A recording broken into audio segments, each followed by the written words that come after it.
Hello, everyone. As you see the wind blowing out the left field in Clearwater, Florida, I'm Jeff Brightwell alongside Garrett Walmer as we get set for the third day of the American Conference Championships at Spectrum Field. And we start out with a rematch from day number one.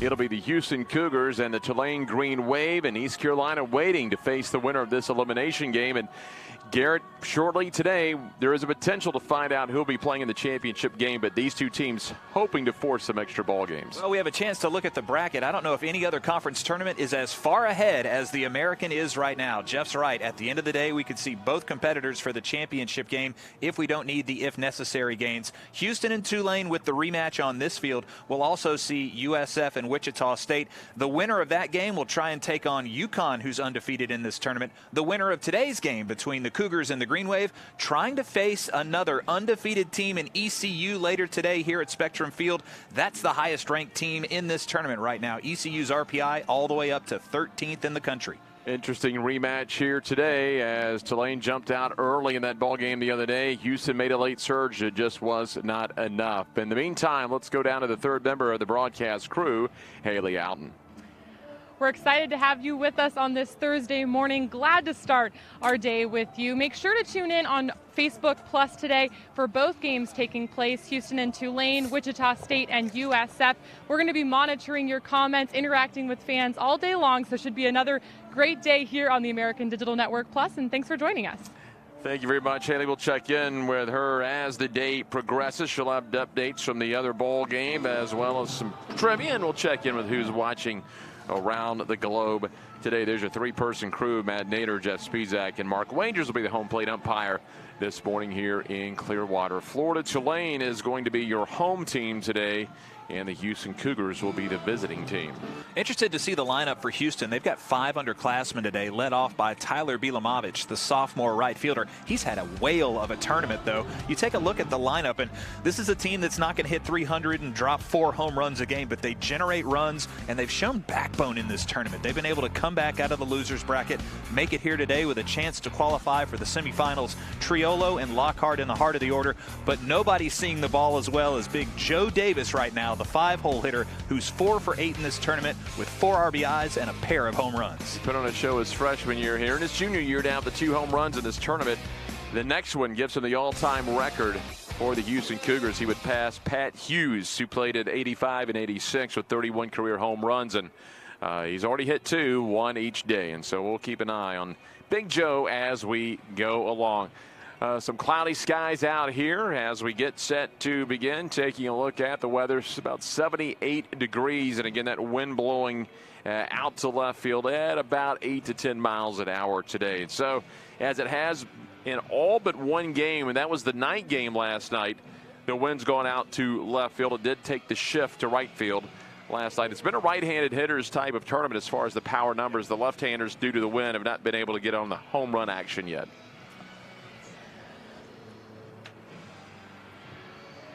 Well, there is the Green Wave as they look to continue to move forward. The 11-6 win over Houston on day number 1.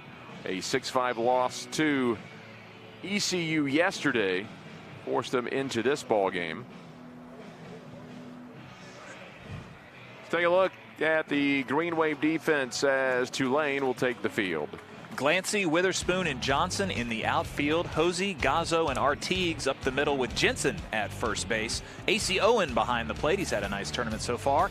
And Trent Johnson, another 6'4" right-hander for Tulane on the hill today. They just grow them on trees down there in New Orleans. All of their pitchers with great size. He's a former player in the Pac-12 at the University of Arizona. He's in his first season with Tulane and has gone 4-2 on the season. He's made 20 appearances, 3 of them starts, with a 4.18 ERA and 47 1/3 innings pitched. Johnson's given up 51 hits, 22 earned runs. He struck out 38. Opponents are hitting .280. Well, the bracket set up well, the amended bracket, because Tulane and Houston were 2 of the teams that only had to play the 1 game yesterday, with, again, Tulane falling and putting themselves in this elimination game 6-5 to ECU. Houston, meanwhile, eliminated UCF in their early ball game yesterday. And so they'll just have one game under their belt yesterday instead of coming off the doubleheader. Wichita State and USF will be squaring off on the other field at the Carpenter Complex. As you take a look at the starting pitcher for Tulane, it'll be Trent Johnson. Johnson, 6'4", 255 pounds. Jeff, I think it's interesting, you know, they threw Roper yesterday and were able to get a good effort out of him. In the opening game against Houston, they got a lot of activity from Gillis. So today, Trent Johnson, with only 3 starts on the season, saving an arm or 2 with an eye on playing in the championship game. I think Tulane's pretty well set up to continue making a run here in Clearwater. And you remember the first game we saw when Gillis pitched the 6 innings. You mentioned Roper, an outstanding effort yesterday. They went 4 deep in the bullpen. They bounced Aaron Fletcher out of the game after 1 1/3. You saw Ott, Henry, Bond, and Edwards all on the first day, which, you know, if we were playing this game, if the weather had cooperated, it had been 4 days ago. It was just 2 days ago, so a few of those guys you're not going to see roll back out. Here we go, underway, and a 1-hopper to short, knocked down by Gazzo, and the leadoff man, Bilomovich, is on base. Had a leadoff home run in the prior game against Tulane. Another leadoff hit here. This one smoked at the shortstop, but I think they might, yeah, they'll call that an error. Was going over to his left for it. So leadoff man on for Houston. 58th error of the year on the green wave. That'll bring up Grayson Padgett, the center fielder. 257, 3 homers, 16 driven in, and he's put on a show defensively thus far. Turned the first triple play in American Conference Championship history. Made it look pretty, too.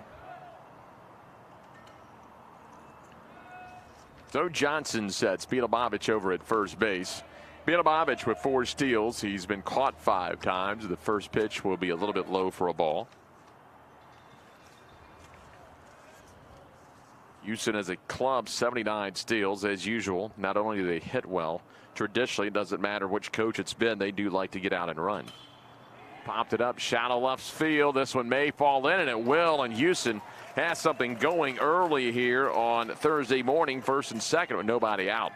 So Padgett's able to put one in play, and that's big news for Houston. They were just 1-3 against Tulane coming into today's game. They lost the regular season series and, of course, the opener in this tournament by a score of 11-6. Now 2 men on and nobody out. That'll bring up Jared Triolo, the third baseman. 353, 11 doubles, 4 homers, and 24 driven in.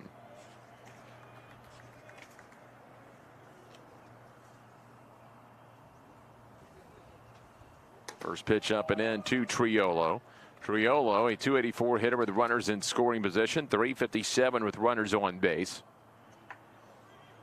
And Bilomovich 4 steals. Padgett behind him with 14, and Owen behind the plate. Teams have been able to kind of get out on him a little bit. He's only thrown out 12 of 69 attempted against. In yesterday's ball game, Triolo singled in the 8th inning and extended his on-base streak to 22 games. Pretty impressive. Comes in hitting 284.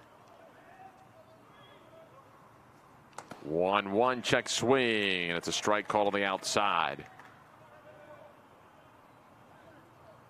Well, a few of the clouds over the ballpark at least keeps the sun off of the players.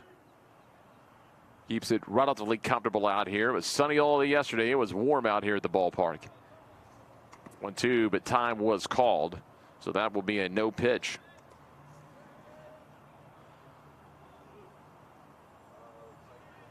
Yesterday for Houston, Trey Cumbie came away with the win. Took the start, 5 2/3 innings, struck out 4, only allowed 2 runs. And they took a 6-2 victory and sent UCF packing. Swing and a tip into the mitt, came down and in on him. So Johnson looking like he is settling in a little bit. He has his first out, and now double play could get him out of the inning, and Lyle Lockhart comes up. The first baseman, 291, 2 homers, and 39 driven in. 39 strikeouts on the year now for Trent Johnson. Kind of got excited before the broadcast about 45 minutes ago. We got the initial lineup, and they had Lockhart and Davis switch. Thought we were going to get to see Big Joe play first base today, but he will be back in his DH role, and Lockhart's over at first.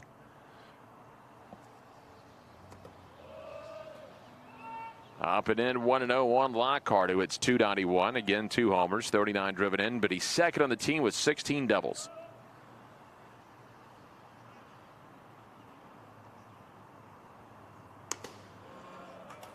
thing I like about Lockhart is, you know, he's a .291 hitter. He might not come away with multiple hits every game, but he finds a way to make himself valuable in the ball game. Yesterday, needing a win to stay here in Clearwater, draws a pair of walks, scores 2 of the 6 runs, and helps Houston come away with the victory. Takes the ball up and out.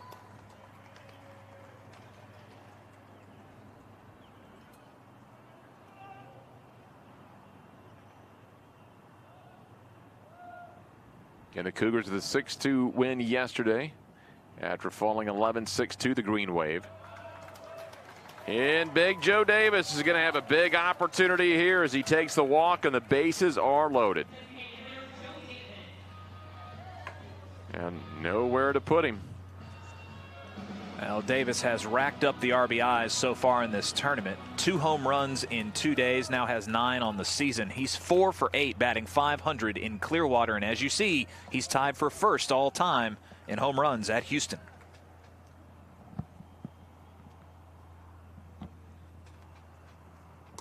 Johnson will leave it upstairs for Davis, takes it for a ball. Davis 304, 9 homers, 44 driven in.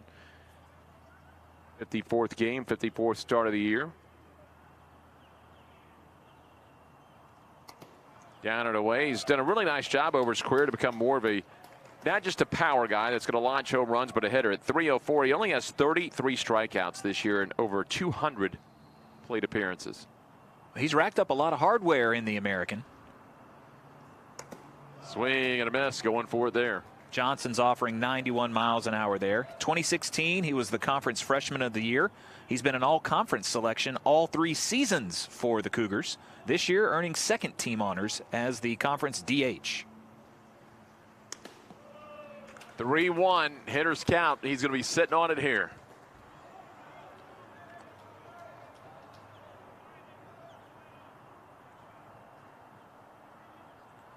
He's got 3 grand slams in his career. 3-1, swing and a miss on the letter high pitch. Yeah, he's done a nice job elevating the fastball there, and it's been tough for Davis to come up and catch it. Now he's going to have to protect at the plate. Really want to at least barrel a ball up into the outfield and sack the run in from third. 3-2, stays alive as he fouls it back to his right. Johnson for Tulane reared back there, 93 miles an hour. Joe just got a piece of it. Davis approaching 150 career runs driven in for U of H. I think the most impressive thing, he's currently tied for the school lead in home runs. He's a .309 career hitter. So average and power. 3-2, line drive, base hit into right center field. That may clear the bases, and Davis is going to be on his way to second. Beetlebovich scores, Paget scores. Here comes Lockhart. It's going to be a 3-run double for Joe Davis, and it's a 3-0 Cougar lead in the first. Davis stung that one into the gap, clears the bases. Impressive hitting there. 17 doubles on the year now. And his team grabs that early momentum as this one almost gets all the way to the wall. Nice job by Lockhart to score from first base on that long, loud double by Joe Davis. Well, you just talked about what kind of a pure hitter he's become and how he's been over his career. Not just a guy that sits up there at home runs. Went oppo for that one. Got it over Artigue's head at second base. And Tulane down 3-0.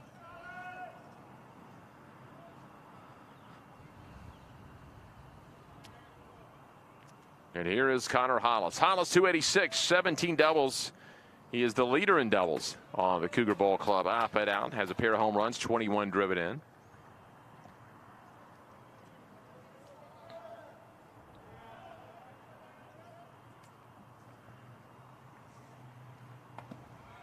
Strike called on the outside. Will it air to lead the game off? Then a 1-out walk to Lockhart set the table for Joe Davis.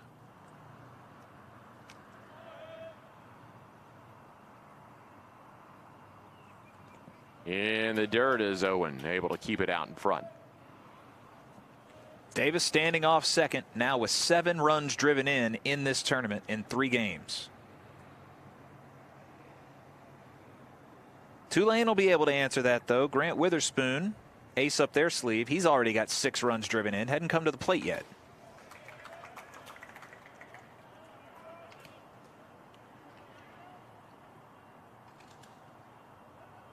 2-2 now to Connor Hollis.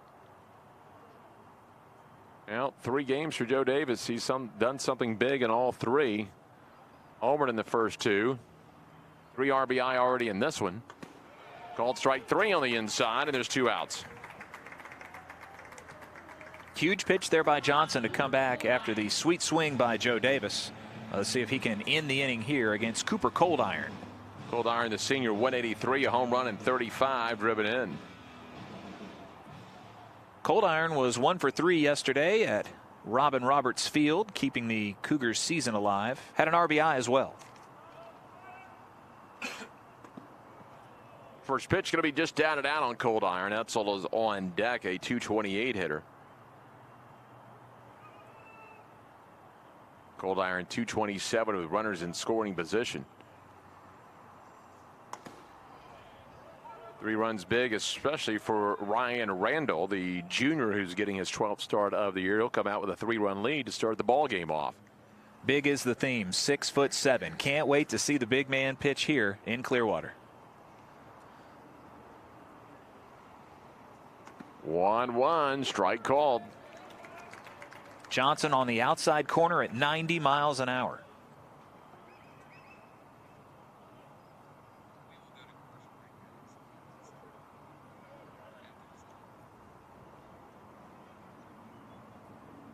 Davis will get all the lead he wants.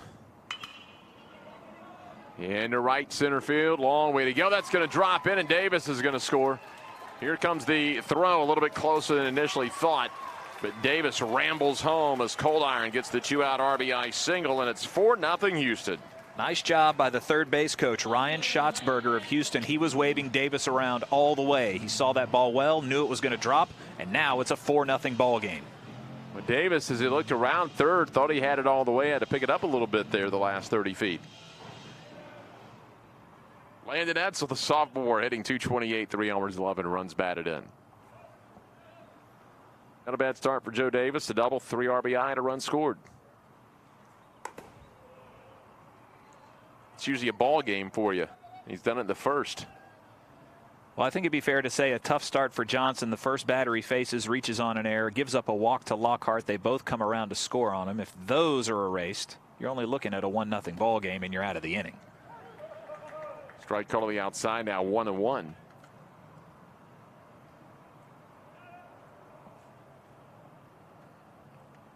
Well, Tulane will need to keep the offense going as they did on day 1 when they scored 11 runs on Houston. Popped it up left side. Jose will watch it get out of play. Remember on Tuesday, Tulane got a run in the first, 5 in the second, 2 in the third, and 1 in the fourth. They packed on 2 more in the 9th inning as they were on top 11-2 until the 9th inning when Houston put 4 runs on the board thanks to the Joe Davis home run.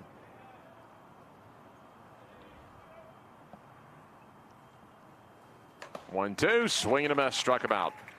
Not before the Houston Cougars will get 4 runs in the inning on 3 hits. There was an error. They'll leave a man on base. He played half an inning, and the Cougars on top 4-0 from Clearwater.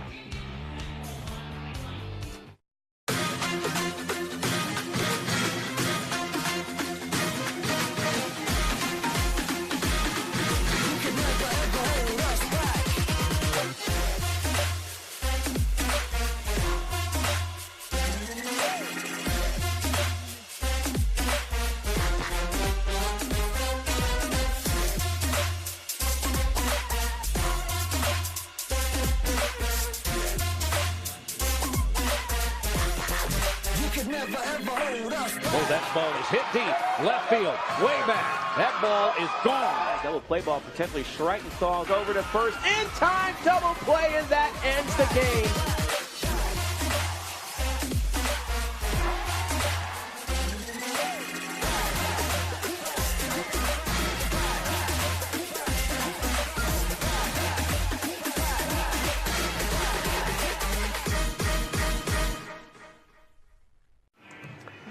Well, the Houston Cougars jump out big. They put a big number on the board in the top half of the first to lead it 4-0 as we go to the bottom half of the inning, capped off by Joe Davis. 3-run double.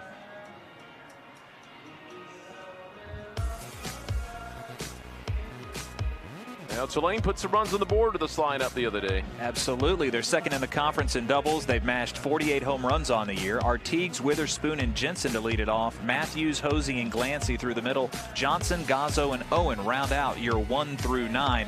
Keep your eyes on Witherspoon. 19 doubles on the year, 12 home runs. He has 6 RBIs already in this tournament. They're going to face Ryan Randall.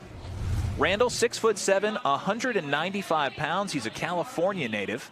Comes by way of Orange Coast College, his first year with Houston, with a 4.05 ERA. He's 5 wins, 4 losses on the year, and has 11 starts in 66 and 2/3 innings pitched. He's given up 58 hits and 30 earned runs. He's struck out 50. Opponents hitting .241. In OC, Jonathan Artigues will lead things off. Sophomore second baseman at 304, 3 homers and 37 driven in. Artigues was 4 for 5 with 3 runs batted in against Houston on Tuesday. Goes after one on the inside off speed, evens it up at 1-1. Randall at Orange Coast College went 7-4, made back-to-back playoff appearances, and was coached by former U of H player John Altobelli.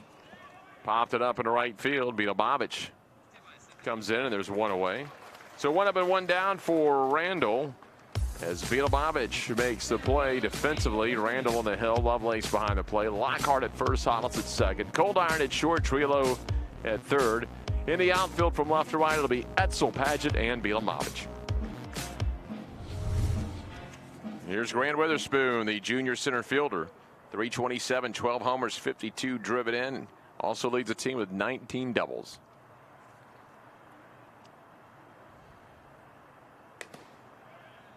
Up and out, 1-0 on Witherspoon. And as Garrett mentioned, he's had a really nice championship week thus far. 1-0 down low, ahead 2-0. Witherspoon is 4 for 10 in this tournament. 6 RBIs, 4 runs scored. Tulane with 1 win and 1 loss. Trying to keep the season going here. 2-0, slow roller is foul at third. Witherspoon, an all-conference selection, hitting almost .325. You see the power numbers, just eye-popping numbers. Able to drive it to the gaps, get it over the wall, and also leads the team in stolen bases. 2-1. Takes a low hitters count, 3-1 now to Witherspoon with Jensen on deck.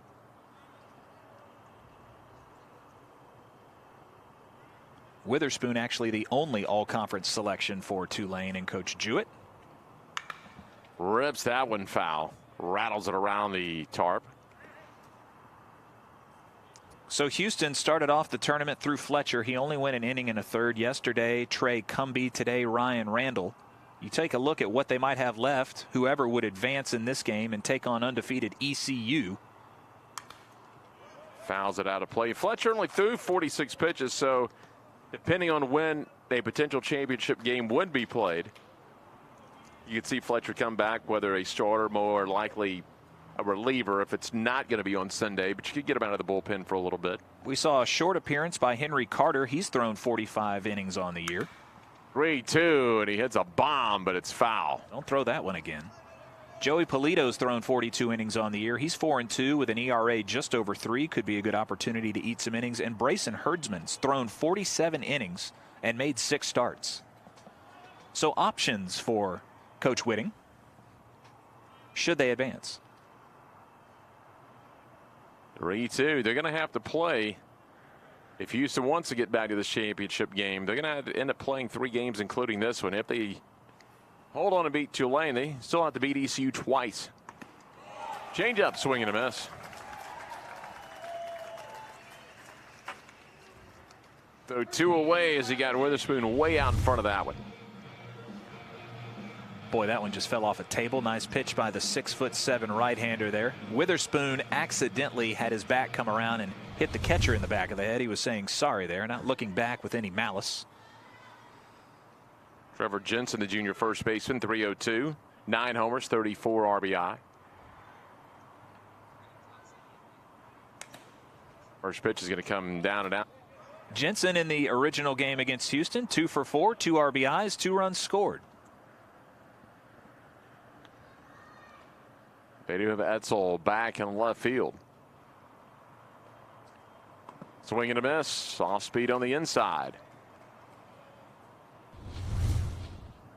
Randall, 78 miles an hour. And again, the late life on that ball. It's across the plate, but just dives under the bat. 1-1. Got him in the air to the right side. Hollis is out. Beetlemovich coming in.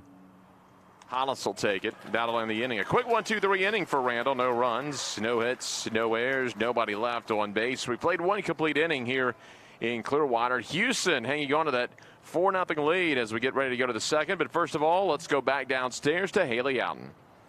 We've had about 150 new friends following our broadcast since first pitch, so wanted to welcome you all in and give a special shout out, as I know both of these teams are in the central time zone, so very early this morning as you're gearing up and getting ready for work and having your coffee. So what better way to wake up the brain this morning than starting the day off with some trivia. So these two teams, Houston and Tulane, they have a long history. Can you guess how many times both of these teams have met, and can you guess which program leads the all-time series? Leave your answers in our comment section. That'd be a good one for you to try to answer. Again, you can answer in that comment section on Facebook Live on the American Digital Network. Plus, we'll check in with Haley a little bit later, see who either got it correctly or who got the closest. 9-1-2, Lovelace, Beetlemovich, and Paget will be coming up here in the top half of the second after a 4-run first inning, and they took advantage of a walk and an error, and Joe Davis capped it off with that 3-run double. Well, this is a team that has had a lot of success in the 5 years of the American. 5 titles won, 3 in the regular season, and a pair of tournament titles here in Clearwater. I just don't think Tulane is scared. I really don't. They really put them on them. In the first game, it would have been 11-3 if Joe Davis doesn't hit a late 3-run home run over the berm, and where they were just trying to pitch to contact, get outs, and get out of the ball game. So could have been a bigger win than they had. I think we'll see some life from Tulane moving forward. Lovelace, the freshman, hitting 184. No homers, 4 RBIs. His 46th game, 32nd start of the year for the freshman catcher.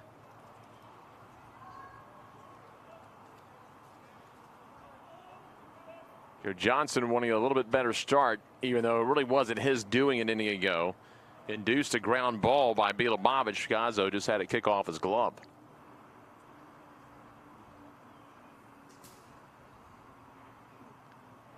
One and 0, and misses low. So Lovelace ahead 2-0 in the count. Johnson comes out at 31 pitches in the first inning. Both these teams opting to have their catcher bat ninth. Lovelace 5'10", 160. Strike call on the inside.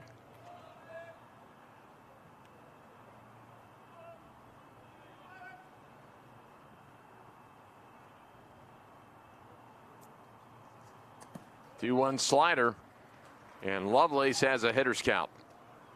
Lovelace 7 walks at 33 strikeouts and his freshman campaign. 211 is the leadoff man in an inning. Now the count is full.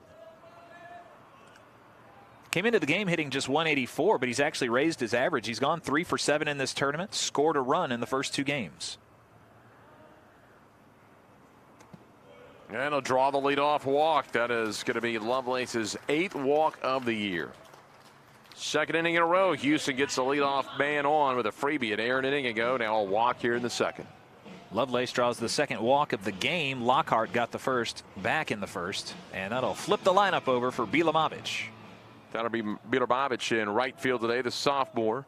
286, 3 over 16 driven in. Meanwhile, Lovelace with a pair of steals.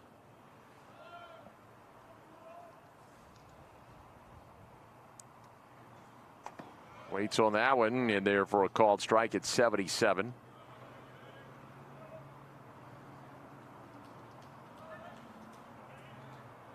You really have to love the setting here in the conference tournament because it makes players rise to the occasion. Beetlemovich had 1 home run all year. Now he's got 2 home runs in 2 days in Clearwater. Fouled it off the handle over to the right side.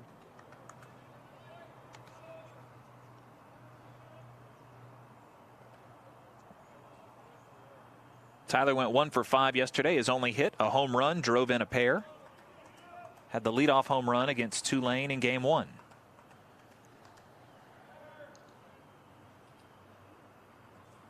And 0-2 is down and out.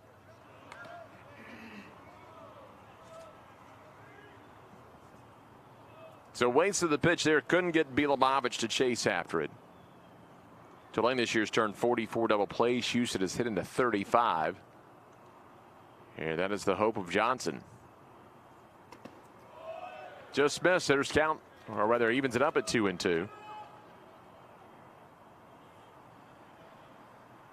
First 15 appearances of the year were relief for Johnson. He went long against Cal State Fullerton 3 innings, but at the end of the year, starting with the LSU game in non-conference, he has started throwing deep into games. 2-2 swing and a miss. Really fooled him. Beautiful pitch there. They've made him a starter, and it's paid dividends for them. They've won a couple of games that he started. 7 innings against East Tennessee, 6 innings against Southern Miss, and then in conference play, ECU, Memphis, and UCF all went 5 innings or more in those. Bilomovich was looking fastball that time, and the changeup had him way out in front of it. Here's Grayson Padgett, who singled an inning ago. Padgett now at 260, but 306 with runners on. He's got 3 homers and 16 driven in.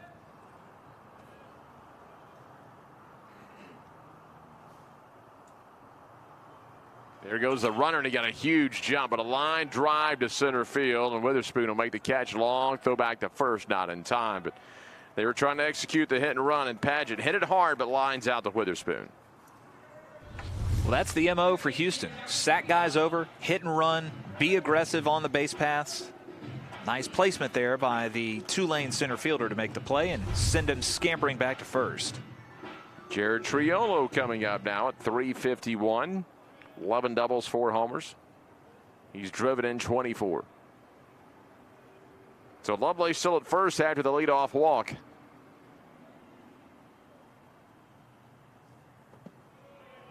First pitch will miss. See if they put Lovelace in motion at all. Again, only 2 stolen bases this year. Put him in motion, but that was a hit and run.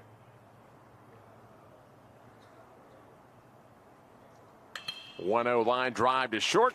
Gazzo makes the play, and that will end the inning. So no runs, no hits, no errors, a runner left on base. We're moving to the bottom of the second, still 4-0 Cougars. 7,000 student athletes rising to become champions in 21 different sports at 13 esteemed institutions across 11 states. 360,000 students and 2.6 million alumni rise up in celebration of a Power 6 conference known as the American. Power comes in all forms. Power is a big tackle, a big save, a clutch hit, and a game-winning shot.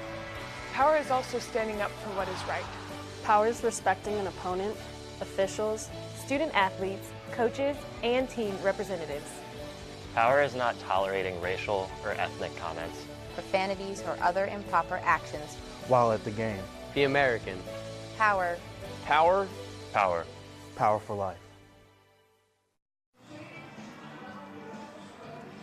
A look out at the view in left field here from Spectrum Field in Clearwater, Florida, as the Houston Cougars put 4 runs on the board in the first, and the Green Wave went down in order in the bottom half of the inning. It'll be up to Matthews, Hosey, and Galancy to get on board first for the Green Wave as they're facing Ryan Randall, who walked nobody and struck out 1 inning ago. Sun's starting to peek through here in Clearwater. This is one of 2 games in progress early on today, as USF and Wichita State also playing. USF with a quick 1-0 lead in the second inning.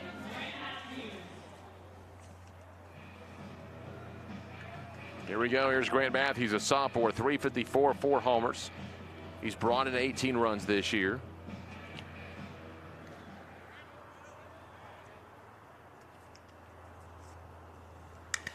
High fly ball into center. Padgett back pedals, and there's 1 away on the first pitch.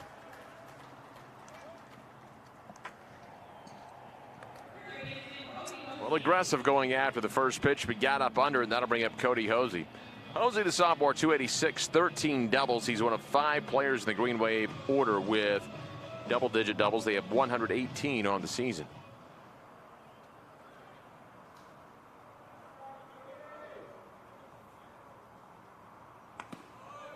Hosey will take a strike. Randall's done a nice job of pounding the zone for strikes. He's induced 3 fly ball outs, and he struck out Witherspoon. He's thrown just 16 pitches.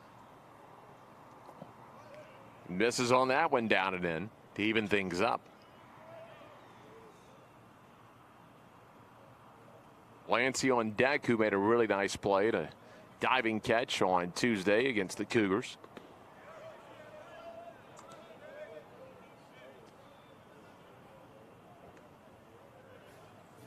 Hosey was over 3, did drive a run in Tuesday in the Green Wave win. 2-1. Evens things up at 2 balls, 2 strikes.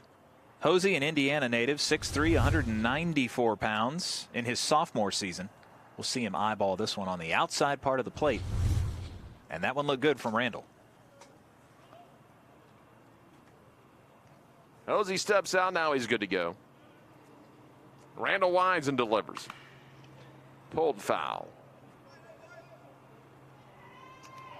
Hosey's majoring in finance. He was an American All-Academic Team member last year.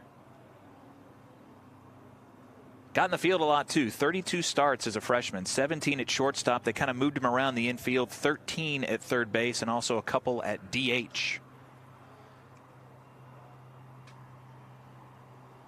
The 2-2. Chopper to third. Criollo coming in on the grass, throws on the run, and there's 2 outs.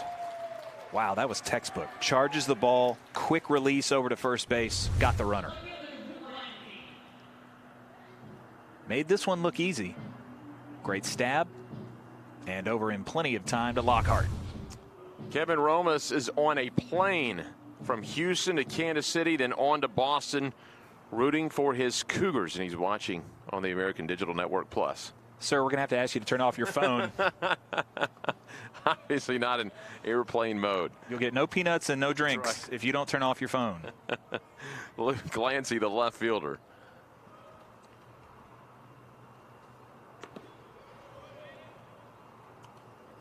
Amazing how far technology has come. I remember early in my broadcast years. Remember the old team line? You could call a phone number, an 800 number, and just listen to it on your phone. It was really nice if you had a speaker phone and you thought that was big time stuff. 2-1 now to Glancy. Now you can get internet on the airplane. Swing and a miss.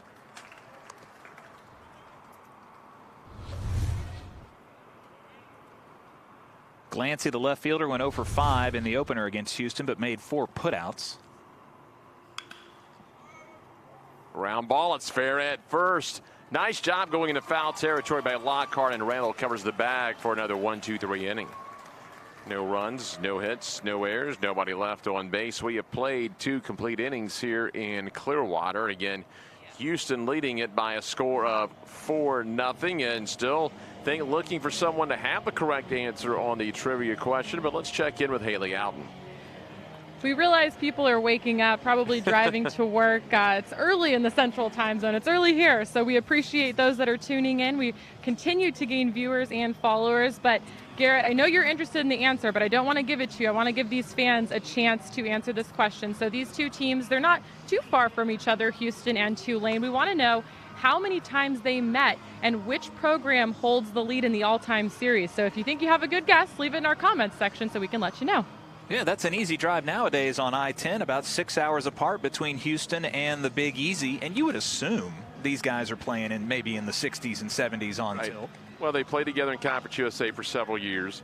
Tulane was in the old Metro, Houston in the old Southwest Conference, so they were not conference partners for some time, but probably played some non-conference series, I would imagine.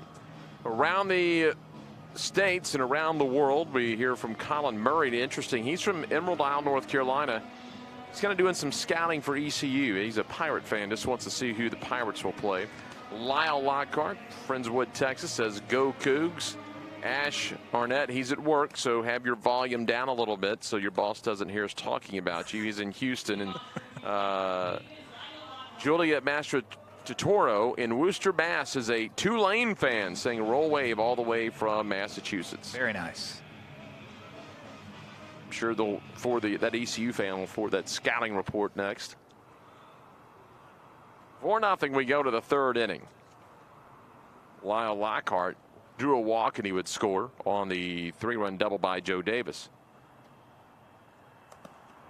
Comes off making a nifty play at first base. 291 on the year for Lockhart. 2 homers. He's brought in 39.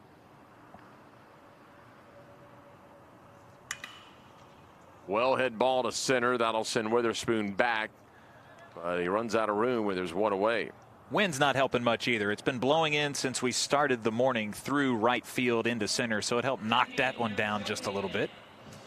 Here you go, Joe Davis, a 3-run double back in the first. He's hit a homer in each of the first 2 games, including a 3-run homer against the Green Wave in the 9th inning on Tuesday. Ground ball just foul. One of the batters, when Memphis played down there, had some of the old school walk-up music. The band escapes me, and I'm sure someone on Facebook Live will comment, but came into the old Southern rock ballad. It wasn't a ballad, the song Train, Train. Oh, wow. Fly ball into right field.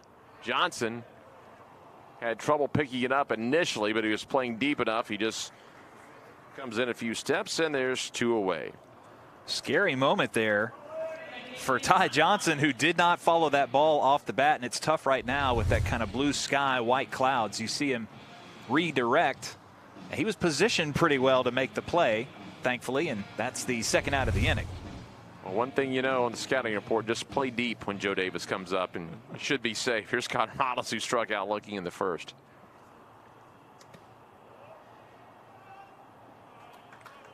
He'll miss on the first. 1-0 to Hollis.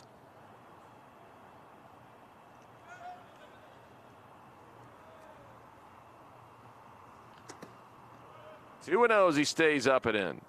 Hollis, the redshirt senior, 5'10", 170 out of Arlington, Texas. He had a pair of RBIs on a double yesterday, and one of the few players in this tournament that was here at inception in 2014. He was a third-team member of the American Athletic Conference Honor Roll and helped Houston win the inaugural title.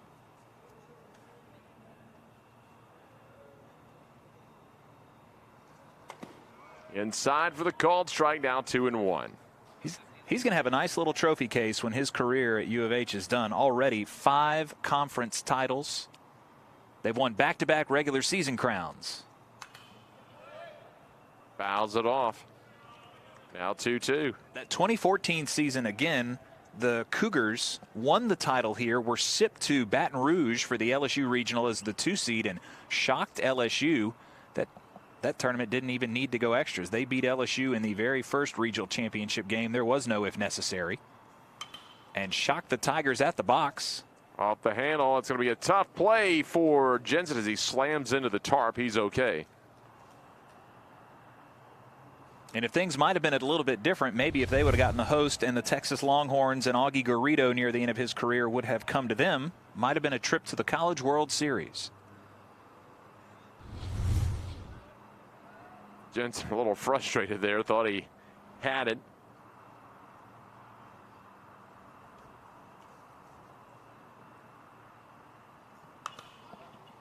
Up in the air again, fouled out of play. Johnson with that wind blowing at his back, able to bear down, throw some fastballs. He's done a nice job against big hitters like Joe Davis, keeping it elevated, not giving them a lot to crank. See if he can get out of the inning here. Hollis fights to stay alive with another foul out of play. Still remains 2-2, and again Hollis went down looking in the first. One of 2 strikeouts so far for Johnson. Hollis just recently went over 200 career hits as a Cougar. Inside, that caught him.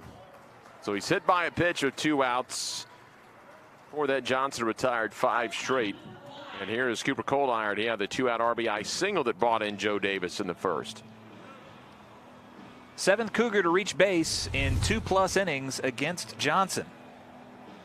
Just came in and got a little piece of him.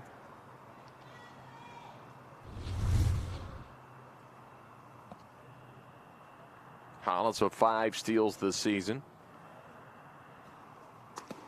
Strike delivered at the knees to Coldiron.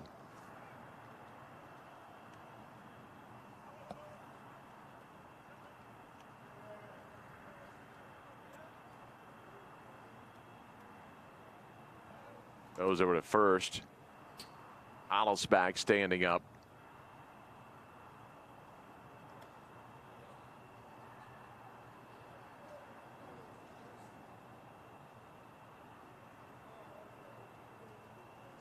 The 0-1 base hit through the right side, goes opposite field. Hollis will pull up at second base as it got to Johnson quickly.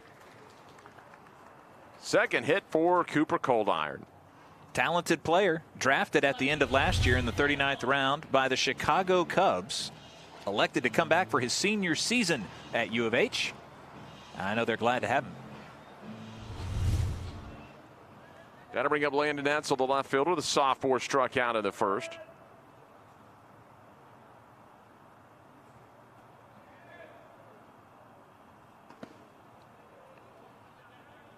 That'll miss down and out. Johnson, 2 2/3 with 4 hits, 2 walks. He struck out 4, but his pitch count moving up a little bit now at 60 through 2 2/3. Line drive that caught a piece of Johnson. You could hear it. Here's Hollis around third. The throw in from center from Witherspoon, not in time, and on the throw, Etzel will go to second base. So it'll be an RBI single. Hollis scores. Coldiron ends up at third, and Etzel ends up at second. Now a 5-0 ball game. This one was stung back into center field, and Witherspoon, with the runner coming around third, had a beat on it, but his throw a little bit high, and that'll allow the runner to advance to second base. Nice base running there by Hollis. Second 2-out RBI for Houston. Remember, Coldiron got the 2-out RBI single in the first. Now the 2-out RBI single by Etzel. All of this with 2 outs. Remember, he retired Lockhart and Davis before he hit Hollis and gave up back-to-back singles to Coldiron and Etzel.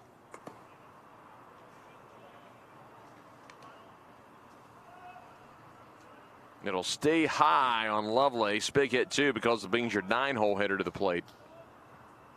So in the fourth, you could at least start with the top of the order if Lovelace does not reach base.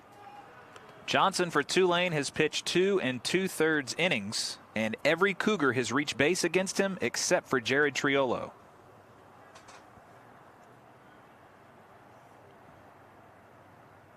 One shows bunt, gets the infield bouncing around. Ahead 2-1 of the count. Back-to-back days that the University of Houston has played 9 a.m. elimination games. They have gotten off to a good start in this one.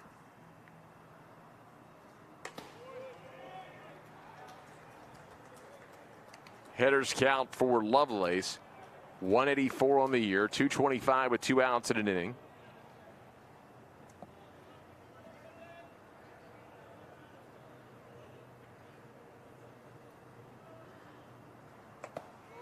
(3-1) strike. Thought he had ball 4. 88 miles an hour there by Johnson. Just caught the zone and fooled Lovelace. Let's see the offering again.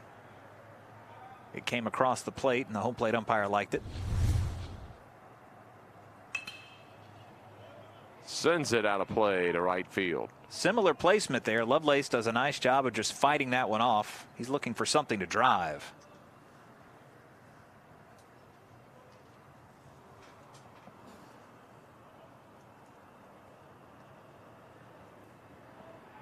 Tulane with the first action in the bullpen today. Josh Bates just got up.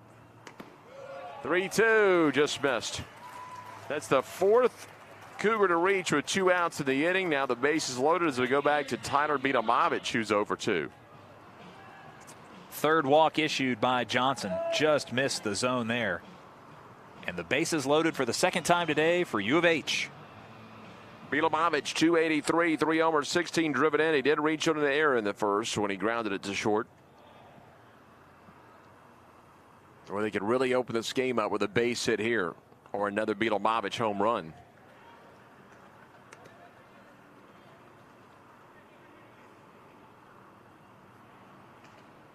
Tulane already in a pretty substantial hole in the third inning. Down by 5. Outside 2-0, nowhere to put him, so he's going to see something to hit. Has the hitter's advantage at 2-0. Doesn't have a hit with the bases loaded this year.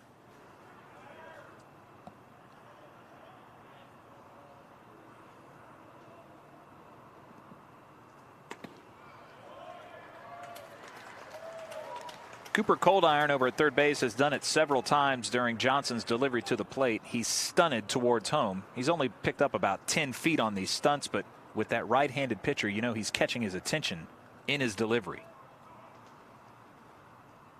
3-0 is low. That walks in a run, and it's 6-0 Houston.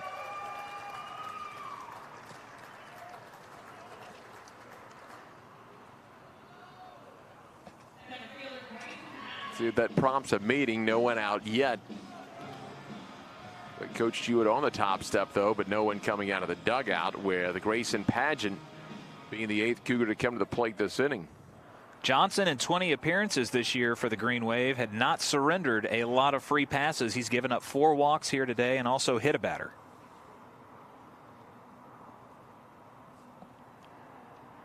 We win watching from Toronto, Canada. Go Cougars. And also from Knoxville, Tennessee, Daniel Satterfield Jr. is watching it. And Joshua Pruitt had the answer to that song that Joe Davis comes out to. It's from Blackfoot on their Strikes album, Train, Train. Kevin Romas answering that question. It was Alex Bregman with the Astros with that shortstop on that LSU team that Houston had beat. Now they're going to come out and talk to Johnson. He still has the bases loaded with 2 outs. And boy, it looked like Johnson was in a groove and retired 5 straight, the first 2 in the inning, but a hit batter, single, walk, and walk in the inning for the Cougars, who now lead it 6-0. There's Coach Jewett out there talking to Johnson. May make the call. It's been around Washington State, Washington, Arizona State, Gonzaga. Big win over Purdue earlier this year, 6-2. Also had a win over LSU. But took over a year ago. Trying to advance to the semifinals this morning. Get that 12:30 matchup with ECU, who waits.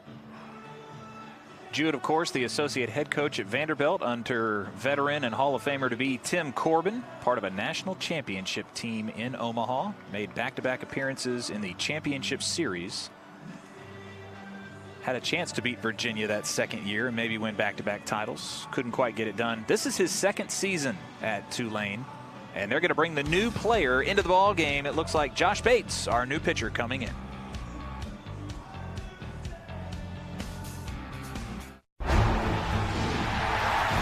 7,000 student athletes rising to become champions in 21 different sports at 13 esteemed institutions across 11 states. 360,000 students and 2.6 million alumni rise up in celebration of a Power 6 conference known as the American.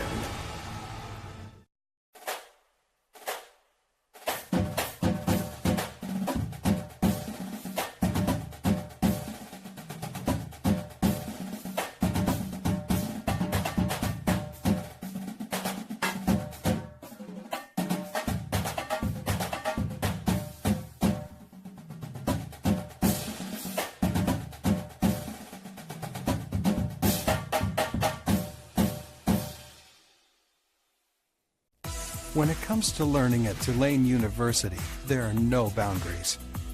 Architects and scientists in New Orleans, doctors and public health experts in Africa, history and language scholars in Latin America, legal students and professors in Europe, business students in Asia.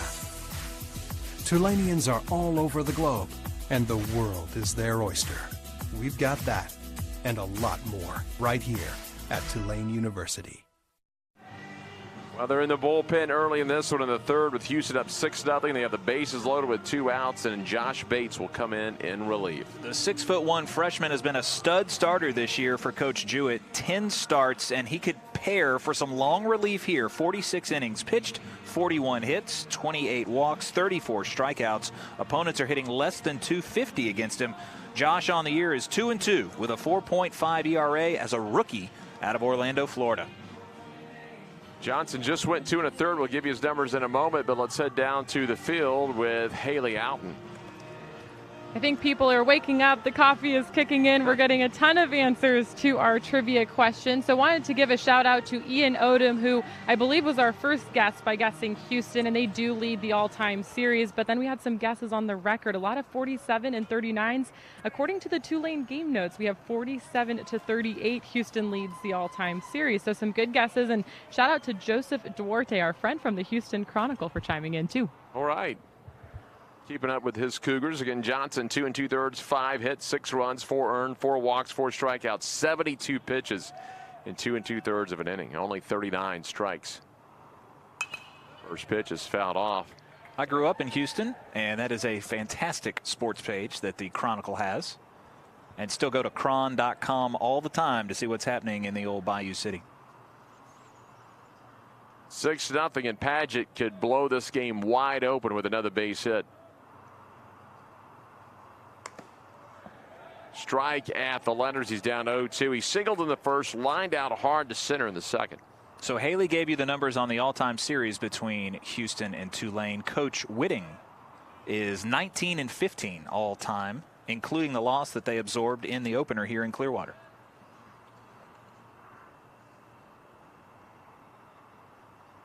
(0-2) from Bates. Nice pitch, just didn't get enough.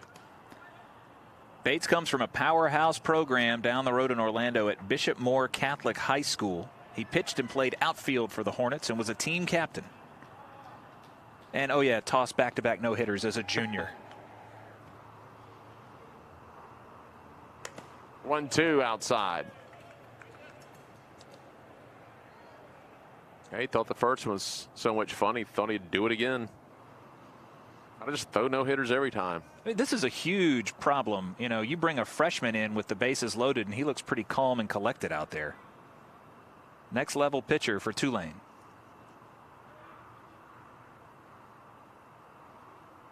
(2-2), slow roller to short. It's going to be tough.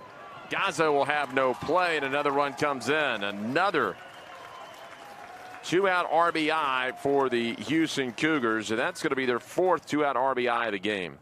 I don't know if there's anywhere else on the infield you could hit that ball for an infield single and not prompt a throw. That was perfect placement by Paget and just scampered down to first base. Watch this come off the end of the bat. Tough play for Gazzo. He was playing pretty deep. Won't even prompt a throw.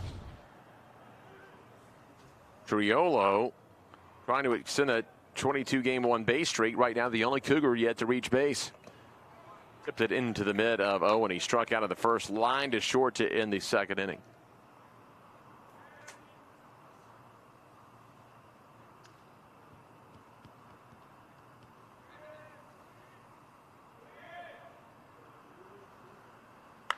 Ground ball to third. Hosey over to first, and that will end the inning. But 9 Cougars come to the plate as they score 3 runs in the inning. They did it on 3 hits. There were no errors. They'll leave 3 men on base. And going just to the bottom of the third, it's already 7-0 Houston Cougars. In the meantime, we head back down to the field with Haley Outen. Continuing to gain fans on our broadcast by the minute, so wanted to give some shout outs to our loyal fans. Cougar fan Bob Bishop said his dad Bob is actually here in Clearwater watching the game, but it was nice of his dad to let him use his Facebook to watch the game from home. And just a quick note, you actually don't have to have a Facebook to tune into these games, so you can head to our page even if you are not a Facebook user. But also wanted to give a shout out to June Engblom. She's watching all the way from Palm Desert, California. It's about 7 a.m. out there. there. So avid Coug fan, very dedicated. So shout out to June. And then also Michael and Naba Hill watching from Australia. So Michael, I have to ask you, who is your team and what time is it there in Australia? We'll find out soon enough. And California had to get up for a 6 a.m. first pitch. We know that. So I don't know if it's nighttime or if it's early morning over in Australia. I guess we'll find out once they respond. I'm not real good about time zones after you get out of the continental United States. 7-0. No trouble for Houston waking up for a 9 a.m. Eastern game today. They knocked out 4 runs in the first, 3 2-out RBI in the third. That's 4 of their 7 runs have come with 2 outs in this ball game. Randall has been so sharp up on the hill for the Cougars. 3 fly ball outs. He's induced a pair of ground ball outs on the infield with 1 strikeout of Witherspoon. Now he'll face Ty Johnson for the first time today to start off the third. 6 up and 6 down. Here we go to lead things off. With Ty Johnson, 286 on the year. It's 324 when he leads an inning off with no homers and 11 runs batted in.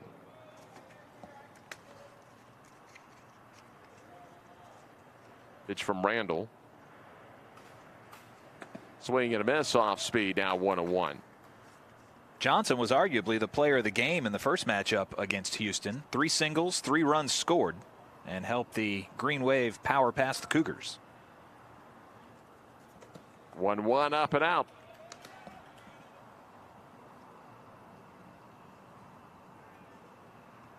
Infield, outfield all straight away here for Randall against Ty Johnson.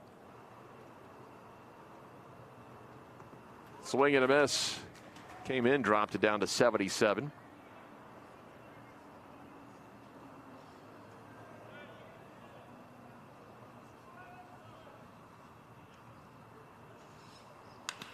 Ground ball foul.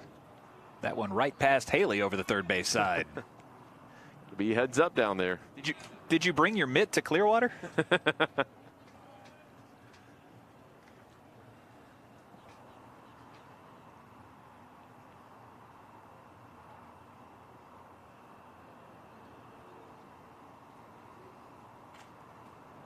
Two pitch is off the plate, so a full count. So Johnson looking for to be the first Green Wave player to reach base. 6 up, 6 down with 1 strikeout so far for Randall. Swing and a miss. He's got 2. And there's 1 away in the inning.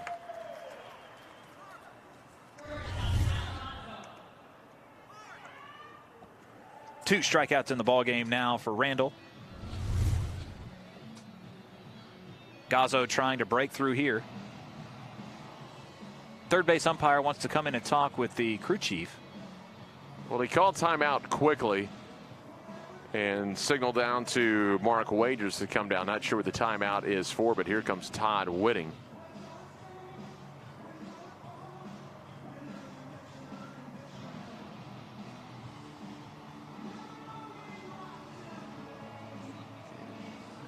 Todd Whitting wanted an explanation. He gets an explanation and goes back. There's a look at Todd Whitting, and boy, what a job he has done since coming to Houston. Really revived that program and put a spark back into the Cougars. 2011, you know, he had to increase the talent pool, and he has done it. They are 1 win away from winning 35 games the last 6 years in a row, 20-plus years of coaching experience. He helped build up TCU and then took over a great program from Rayner Noble and U of H. And he has kind of brought them to new heights. This has been a golden era for the U of H Cougars. Big win earlier this year against Cal State Fullerton, who just won the Big West regular season title. They're headed back to the NCAA postseason. 5 conference crowns for Coach Whitting, and there's Coach Jewett talking with the home plate umpire as well.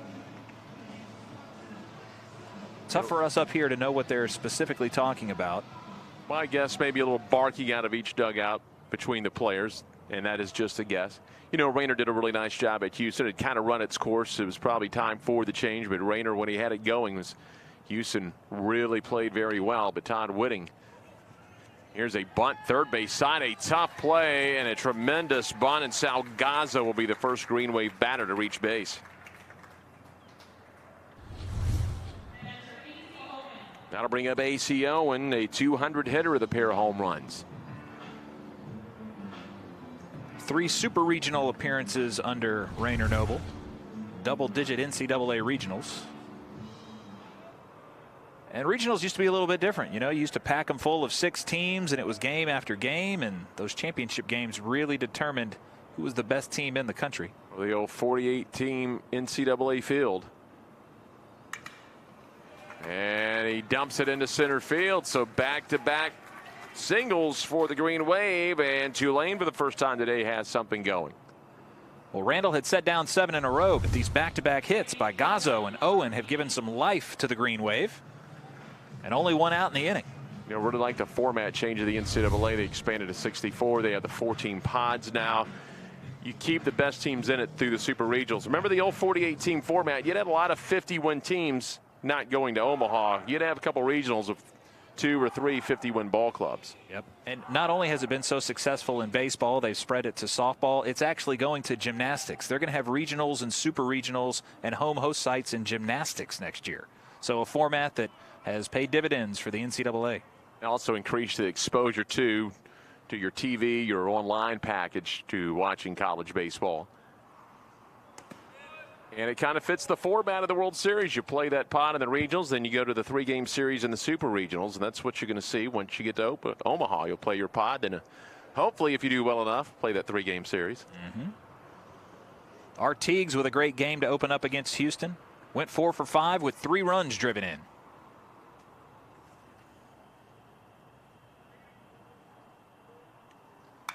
Ground ball through the left side. Let's see if they send Gazzo. They will. Etzel up with it, and he'll score. So the Green Wave finally on the board. They'll cut into that deficit. They'll make it 7-1. Just like that, Jeff, 3 hard hit singles. Artigues went to the outside part of the plate and pulled it through the left side. They didn't hesitate to send Gazzo around. He'll score the first run of the game for the Green Wave. 38th RBI of the year for Artigues. So it started off with a 1-out bunt single, then Owen and Artigues dumping in the outfield. And sometimes it just takes a little bunt single maybe to get something going. Just get that first guy on base. Mother Nature not doing any favors for Witherspoon right now. Those flags still blowing in hard at the left-handed batters. You got Witherspoon, Jensen, and Matthews. So 2, 3, and 4 now starting to come up in the order. The bottom part of the order really set the table nicely. However, Randall also a ground ball from getting out of an inning on a double play as he wants Lovelace to come out and talk to him and get on the same page.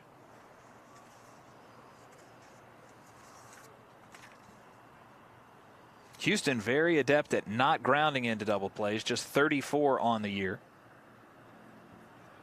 Tulane pretty good as well as legging it out, not getting caught up for a twin killing.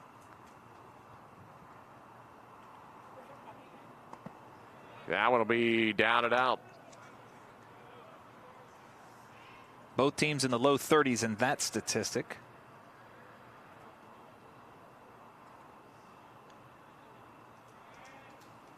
So the 1-0 now to Witherspoon.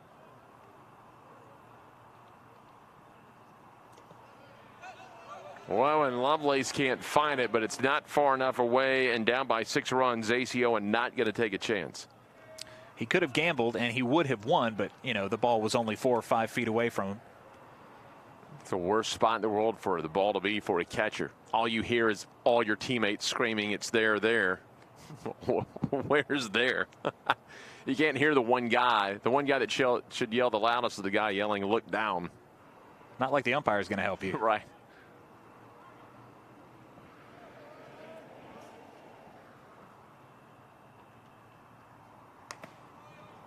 There's a strike as Witherspoon kind of backed out immediately on that one. Didn't call time, but he'll take the strike at 2-1.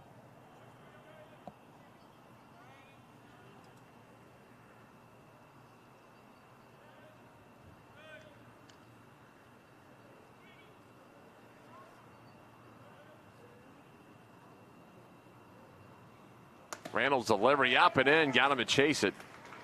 He evens the count up. Well, we've talked about both of today's coaches for Houston and Tulane. We've talked about Rayner Noble. Can't forget about Rick Jones, the Hall of Famer for Tulane. The head coach in New Orleans from '94 to 2014, made 12 NCAA tournament appearances and won 9 Conference USA titles. Of course, the 2 trips to Omaha in the College World Series. Got a feeling that the Hall of Famer is tuned in. 2-2, popped him foul. Pretty impressive what he did in that final World Series this year. Final World Series team he had, because he started the season out preseason #1. He held that all the way until they were eliminated in Omaha. 2005. Coach Jones won over 800 games in his Hall of Fame career and was the Baseball American National Coach of the Year in '05. And quite a few guys have gone on from that '05 team, which wasn't that long ago, to become head coaches. 2-2, one hopper. It's going to get in there as Hollis trying to get down on a knee and bat it down, and Tulane drives in another on Witherspoon's ball to center field as Owen will come in and Artigues will go over to third. Just like that, 2 runs have come across in the bottom of the 3rd inning and made this game that much more interesting. First time today we hear a few of the Tulane fans starting to make some noise. That's the first time this week I've heard the hullabaloo. Hullabaloo. And that'll bring out Terry Rooney, Jeff. RBI single. Terry Rooney, the former UCF head coach, makes his way out. It's interesting what Rick Jones did at Tulane. They had a solid program before he took over, but he just elevated it to the next level. Not just with the. It would have been one thing. It would have been good enough if he'd have gone to the 12 NCAA regionals, much less the 2 trips to Omaha. Also, the elevation of the Tulane program prompted the development and the fundraising that brought around the new Turchin Stadium. I like the old Turchin Stadium as well. It had that old feel, the old ballpark, and the fans sat right on top of you. I remember the press box was right down there. Your visitor radio booth was right there, kind of like the old Southern Miss Stadium in Hattiesburg. Those fans in the top row were right in front of you. They turn around and talk to you throughout the game. Were they nice? They were. Yeah. Your Rowdy fans are down on the fence line. Little activity in the Houston Cougar bullpen. We're talking about the guys from the 2005 Tulane team that have gone on to become coaches. There's one in this conference, Billy Mole at USF. Matt Reiser with Southeastern Louisiana. He's got a couple of NCAA regional trips under his belt in Hammond. Billy Mole enjoying the tournament right now. His Bulls are on top 4-1 in the 4th over Wichita State over at the Carpenter Complex. And that game also an elimination game, right. Bright and early. UConn waiting on the winner of Wichita State and USF. ECU waiting to find out who they'll play next here at Spectrum Field. 7-2 Cougars as Trevor Jensen popped up to second in the first. He's got runners at the corner still at just 1 out.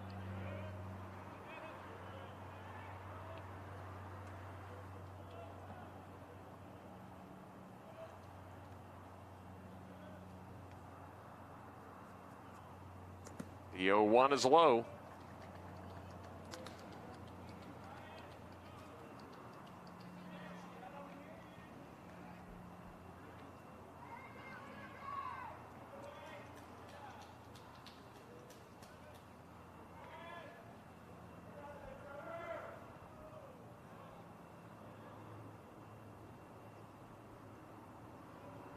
Righty-righty matchup. Randall's pitch comes inside and rolled foul by Jensen. Looks like Randall has been rattled just a little bit. There's a guy warming up over the wall behind him. And for Tulane, really important if they can continue to get after him, put a crooked number up on the scoreboard, and work their way back into this game.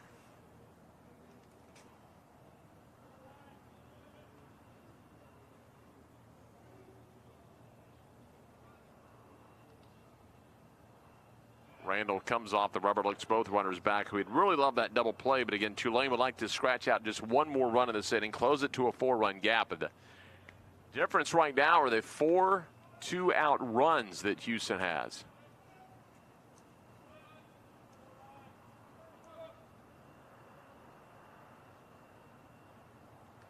One, two. Ground ball, left side deep in the hole, and they will not get it out. Goldiron turned the ball, came out of his glove, and Jensen brings in another run as Artigues will score. It'll be Witherspoon at second and Jensen at first.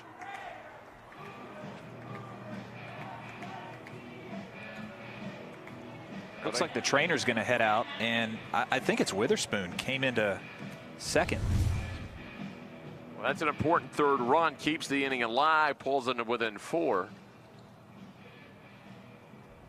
Still just one out of the inning. Strikeout to Ty Johnson to lead things off. It's been 5 consecutive singles, starting off with a bunt single by Gazzo. That got things going. He was their first base runner. Then it's been Owen, Artigues, Witherspoon, and Jensen. Witherspoon on that RBI single was moving up from first to second and came into the bag a little bit gimpy. That could be huge if you lose your starting center fielder. Talking with the athletic trainer right now. Hopefully he's all right. I don't know if he would move Glancy or Johnson into center field and then bring somebody off the bench to play one of the corner outfield spots.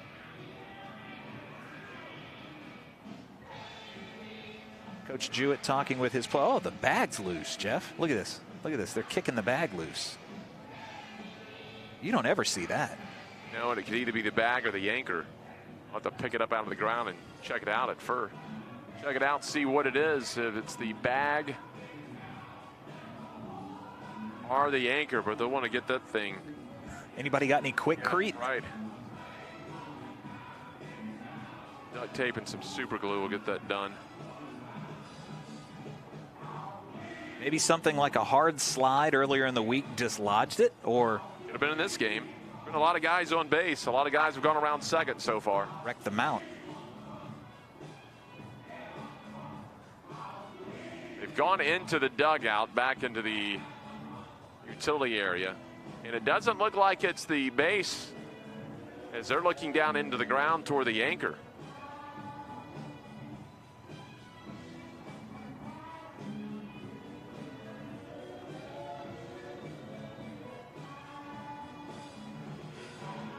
It's a shame that Witherspoon, the starting center fielder and one of the biggest bats in the lineup for Tulane, maybe came into there and landed a little awkwardly on the bag and tweaked something. Seems to be all right now.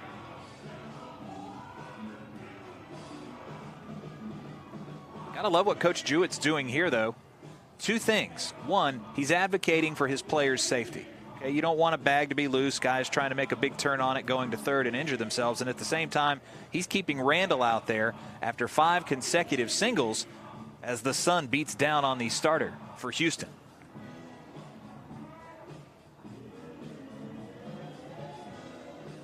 Now look at it back anchored, and whatever it was, they got it fixed, tightened it up. Witherspoon gives it a little kick.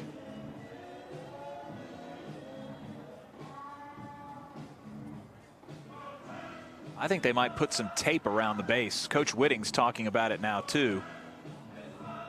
They brought a huge roll of white tape with the first base umpire, and they're heading back out to the bag.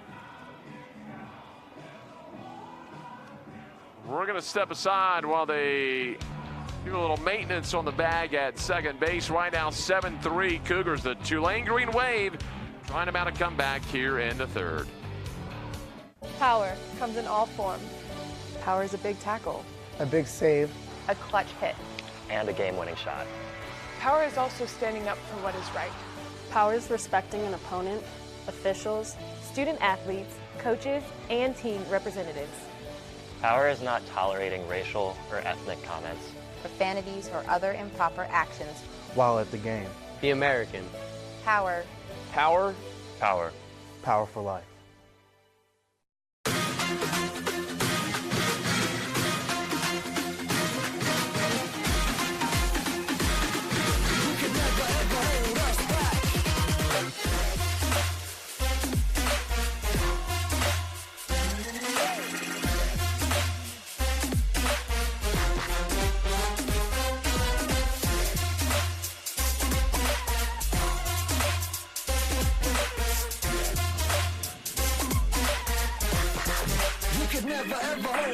Oh, that ball is hit deep. Left field. Way back. That ball is gone. Double play ball potentially Schreitenthal's over to first. In time. Double play, and that ends the game.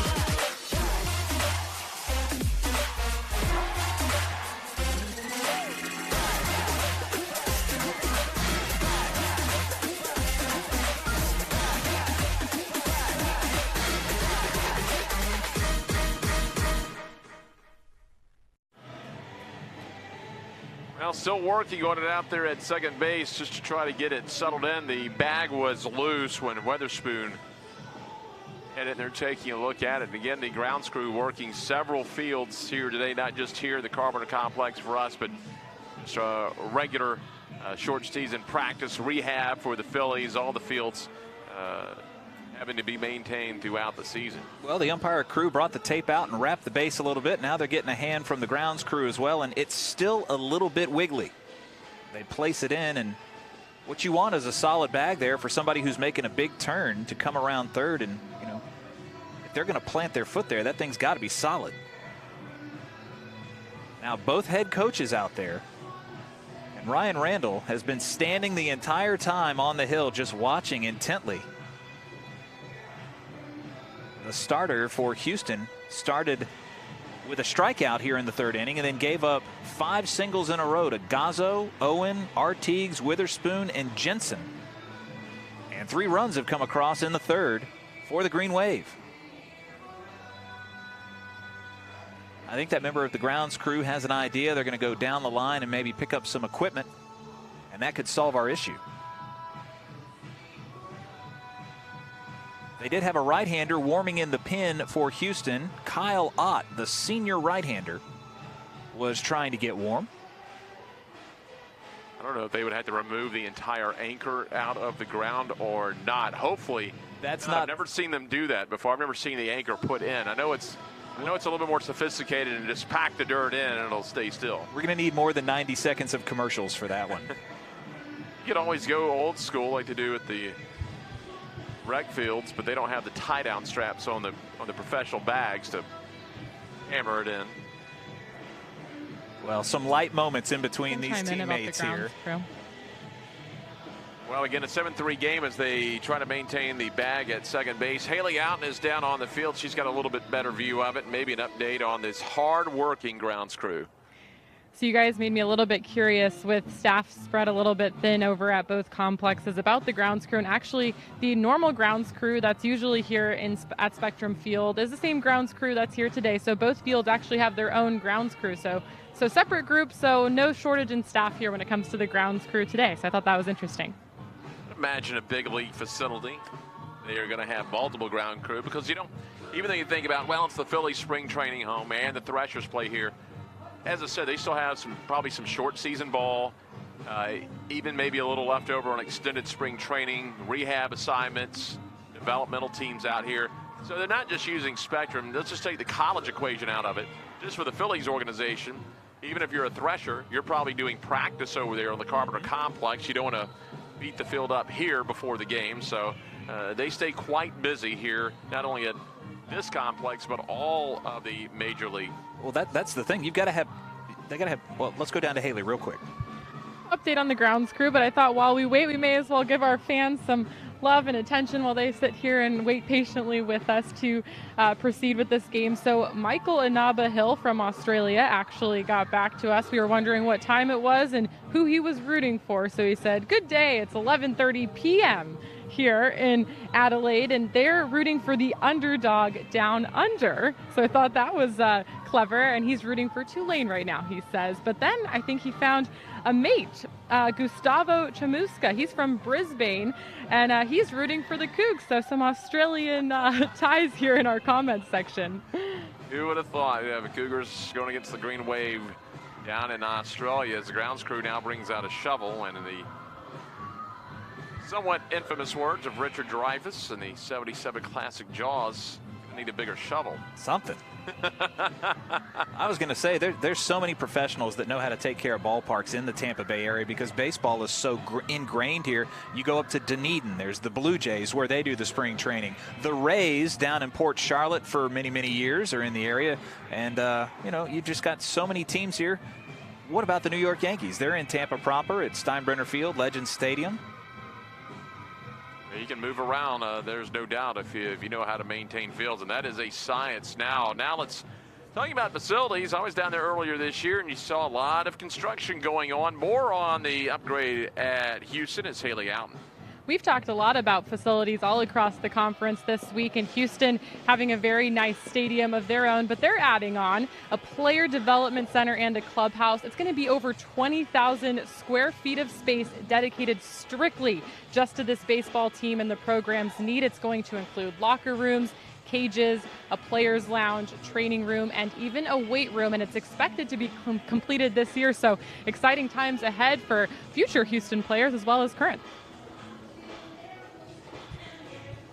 Take a look at that graphic there. As Haley was telling you, we were down there earlier this year at Schrader Park, and that indoor from the outside, I didn't get to go in, but from the outside, it almost looks like a football indoor. It's so big. You know, I went to high school in Houston, and a teammate, well, not a teammate, long time ago teammate of mine, Justin Toon, used to be a pitcher and catcher for the Cougars. And Schrader Park, great place to watch grow over the last 20 years, and now the crown jewel. And certainly in Houston, Jeff, with all the humidity and the heat right there on the Texas Gulf Coast, that is going to be a wanted addition. Glad they're able to make that happen in Houston. Meanwhile, over at the Carpenter Complex, we have mentioned it. They're in the top of the 5th inning with USF leading Wichita State. USF got a run in the first, second, 2 in the third. Wichita State got their run in the second inning. Again, they are the top of the 5th. The USF is the visiting team in that ball game. 4 runs, 8 hits, 1 error for the Bulls. Shockers, 1 run, 3 hits, no errors. Again, top of the 5th, 4-1 Bulls in the other elimination game. Now they're going to rake it out. They're about ready to go. That Schrader Park has hosted Houston regionals for the NCAA 2017-2015 under Coach Whitting.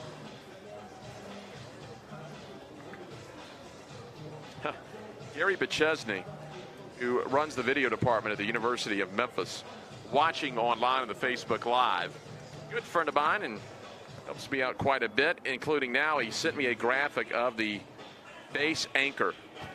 How it is anchored down. A lot of concrete and steel, so they weren't going to replace the entire thing. So more people out there watching. Jarrett Walls, the ECU grounds crew, watching intently in Greenville.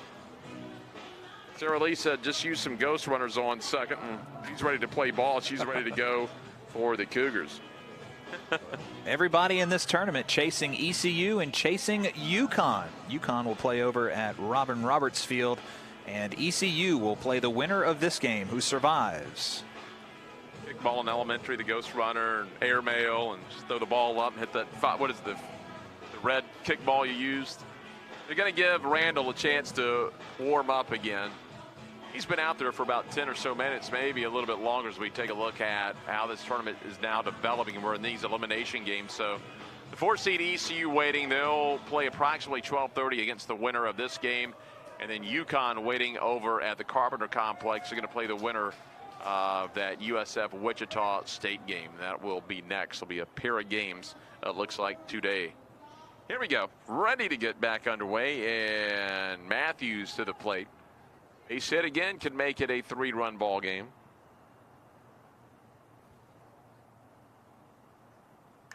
High fly ball to right field. Bilomovich will come in and make the catch. No one's able to tag up. Well, the advantage goes to Randall there during that long delay where we had to replace the base. Threw 1 pitch, got an out. Now he's 1 out away from getting out of this inning where 3 runs have scored for Tulane.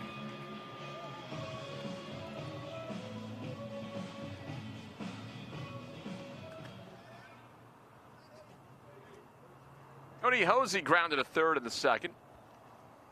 Well, they pulled it within 4 runs. So at some point, a grand slam could tie the things up. I always like to equate that 4-run limit to a 1-possession ball game in other sports. You get 5, even the grand slam doesn't tie it up. So that third RBI by Jensen was huge. They may get another win, and they will. Just past Cold Iron, and here comes Witherspoon. And it's going to be first and third as Hosey drives in a run, and all of a sudden you got a 3-run ball game.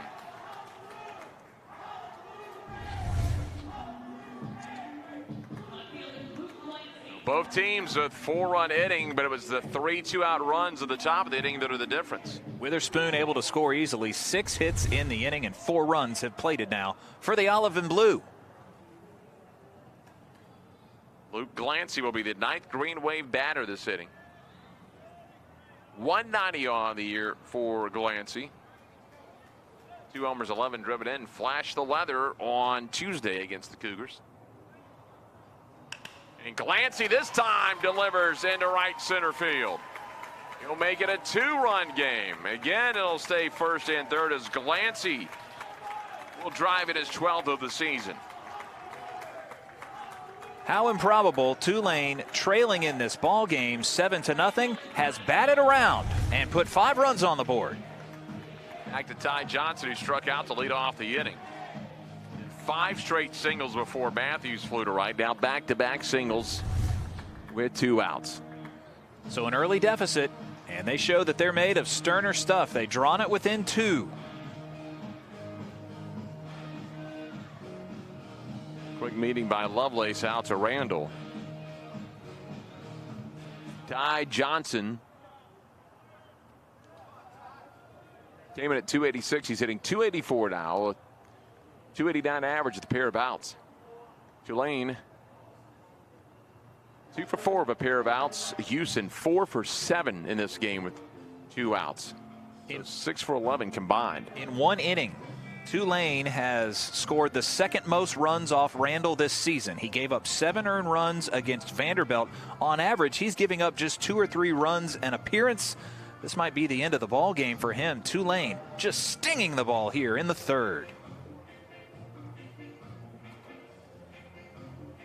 Now they're looking out in the left field. Looks like somebody's going to make their way down the steps and out of the door. So the Cougars going to the bullpen. It was all Houston, but here comes the green wave. It's 7-5 Cougars in the bottom of the 3rd.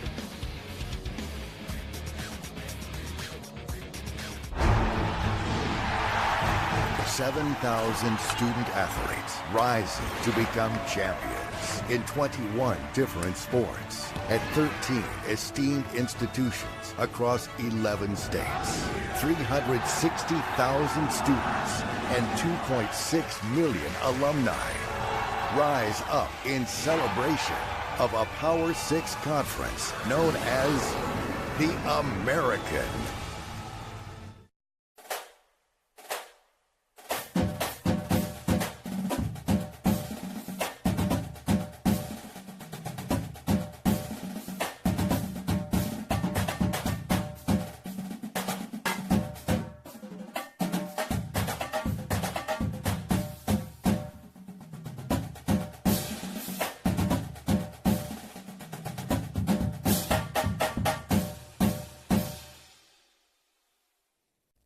When it comes to learning at Tulane University, there are no boundaries. Architects and scientists in New Orleans, doctors and public health experts in Africa, history and language scholars in Latin America, legal students and professors in Europe, business students in Asia. Tulaneans are all over the globe, and the world is their oyster. We've got that, and a lot more, right here at Tulane University. Well, the day is done for the starter. Ryan Randall was cruising along until the 3rd inning, and they're going to have to turn it over now to Kyle Ott. Kyle Ott has already made 1 appearance in this tournament against Tulane. He threw an inning and a 1/3 in the opener. 1 hit, 2 runs scored against him. Ott is 6'2", 215 pounds, and previously played for the Baylor Bears. He'll come in here and inherit a bit of a jam, Jeff. He's got 2 runners on against him, and Tulane seeing the ball very well. Randall 2 2/3, 7 hits, 5 runs, all earned, no walks. He struck out 2, 50 pitches and 34 for strikes. Well, here we go. Ready to hit again in the inning is Ty Johnson. Again, he let it off with a strikeout. Ott making his 20th appearance, all in relief. He's 3-0 with a 4.15 ERA. Hosey over at 3rd, Glancy at 1st. Went around on that one for a strike and quickly 0-1. Would you believe this is the 2nd time this tournament that Tulane has scored 5 runs in an inning against Houston?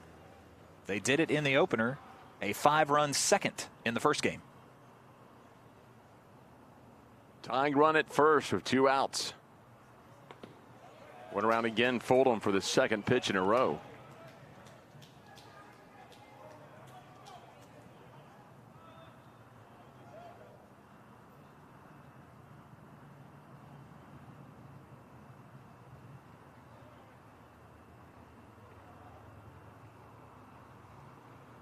The 0-2 and a line drive into center field will be caught by Padgett. That will end the inning. But in between, Tulane's going to come away with 5 runs in the inning. They did it on 7 hits. There were no errors to leave a pair of men on base. We played 3. It's 7-5 Houston from Clearwater.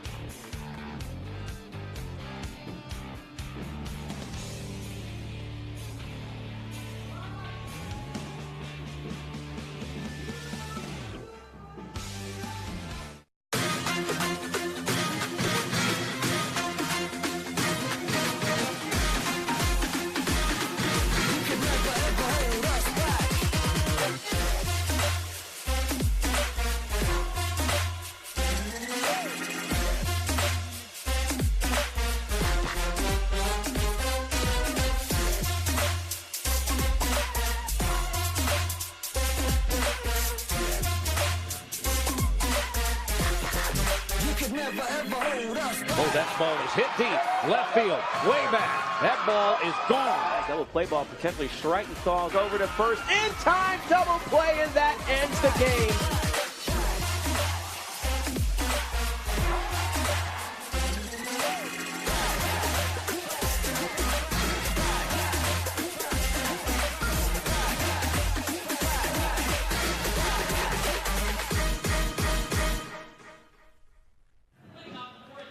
Houston dugout right down, 45 minutes ago. They were loving life, up 7-0. Everything was cruising along, and now the Green Waves jump back into this thing. 2-run game. The Cougars have pounded out 7 runs on 6 hits. They're facing the reliever, Josh Bates, for the second time now, and Lyle Lockhart will lead things off. Lockhart is 0 for 1. Walked and scored in the first, flew to center in the third. So new life for Bates, the reliever, as well. Who came in and got a third of an inning, gave up a hit, but also got the out to get out of the inning. 1-0. Leaves it down and away. That might be the longest third inning we've ever worked because both teams brought at least 9 batters to the plate. Houston scored 3, Tulane scored 5, and we had a 15-minute base plugging delay. 2-0 was outside, 3-0. Not complaining. No, the oddest delay I ever saw, we were in Orlando. Memphis was one year. This is probably around 2010 or 11. We had a B delay. No lie. I saw the third baseman start dancing around and waving, and he just ran off a third into left field. There's a ball up and out. It's going to be a lead-off walk. And what kind of shift is this? I was like, what's he doing? I go, sit on the air. Here's Joe Davis, too, coming up. Said, I think there's a swarm of bees. Then all of a sudden, there goes the shortstop out to left field. Then the second baseman kind of runs toward first base. The umpires scattered, and they let the little swarm go all the way from third to right field. It was, I believe I timed it as 7-minute bee delay. Wow. That's probably the oddest delay I've been a part of. One year in the Conference USA tournament, we played in a pro park. They didn't chalk in the catcher's box. You don't have to do that in the pros. As Davis waiting. The grounds crew, we played the 9 a.m. game. Grounds crew went back out to right field. They were chilling out. We were ready to start the game. 12-minute delay to bring the grounds crew all the way back out to chalk in the box because at first they refused to. They were like, "What? It doesn't matter. We don't have to do it in the pros." Here's a base hit to left field, and it's going to be first and second. The Cougars coming right back. Joe Davis, second hit of the day, and he is having a tournament. Nothing slowing him down. Davis with the 3 RBI double in the first, now a single into left field here in the fourth, and immediately Houston putting pressure back on Tulane and Josh Bates.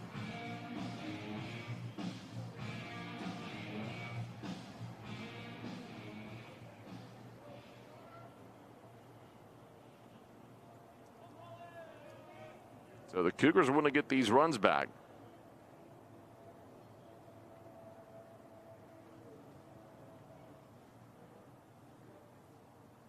First and second as Bates will come off.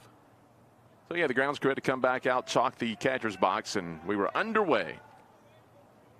So I've seen bases, boxes, and bees. Down and away, that's going to get off the mid of O, and he tried to backhand it. Both runners will advance, so now a chance to grab a pair of RBI for Connor Hollis.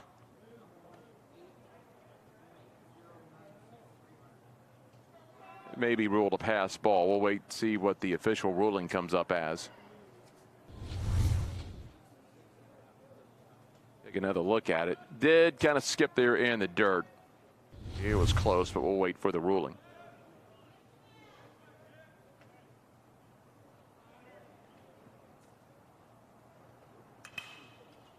Meanwhile, drives it to right field toward the wall, and he goes to the blind spot, and it will not be caught.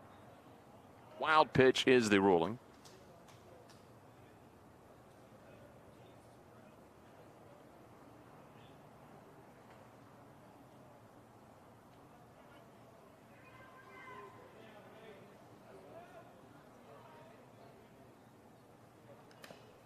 Chops it foul. 1-2 as Bates is ahead in the count. We're trying to do a little homework because Joe Davis has tied the all-time home run record with 2 home runs in this tournament. Pat Hughes, who was an all-Southwestern Conference catcher for the Cougars in 1986, set the record 30 years ago with 31 home runs. Played 4 seasons in the minors after graduating from Houston. Ball 2 strikes as Owen makes a stop. Interesting, he actually played some minor league ball in St. Petersburg. Okay. But Hughes did it in 2 seasons, 85 and 86.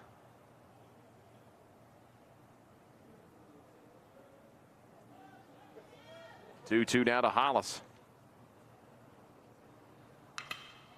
And sends it into center field. They're going to try to score Davis as well. The big guy is rolling. And he'll skip around to score the run. So Lockhart and Davis score the 2-run single by Connor Hollis. Hollis, the redshirt senior, gets this one right around belt high, deposits it in shallow center field, and drives home 2 runs to extend lead back to 4. Davis tiptoes in around the catcher. So Hollis ended up on second on the throw home. Look, you don't want to be a catcher and see Joe Davis bearing down on you. Davis now with 5 runs scored in this tournament. Swing and a miss on the off-speed pitch, down at 77. Still a 4-1 game. USF leading Wichita State in the 6th inning.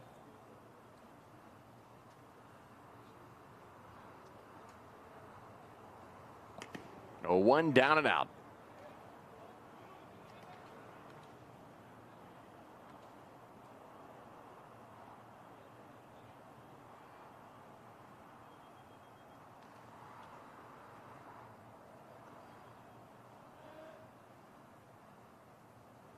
Cold Iron waits. Cold Iron now ahead at 2-1. USF with a little bit of work to do. You mentioned they're leading right now. They have yet to make the semifinals. They were eliminated 3 years in a row by the Memphis Tigers and then sent home early last year by UCF. Tipped it foul. And not only would they have to win today's elimination game, they'd have to beat UConn twice to make the championship game.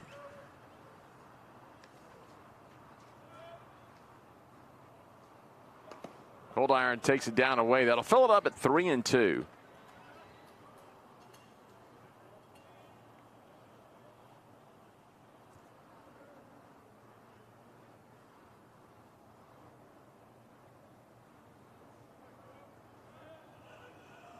He'll step off the rubber.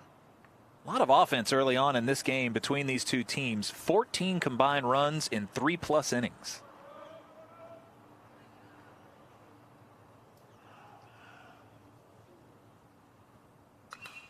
Now that out of play to the right side. Kind of a double-edged sword if you're Cliff Godwin.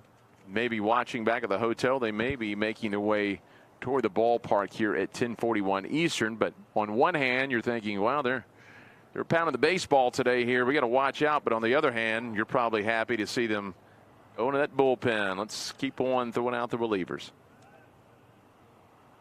Fans of these programs might be having deja vu back to April 13th, the game in New Orleans, Tulane and Houston, 16-17.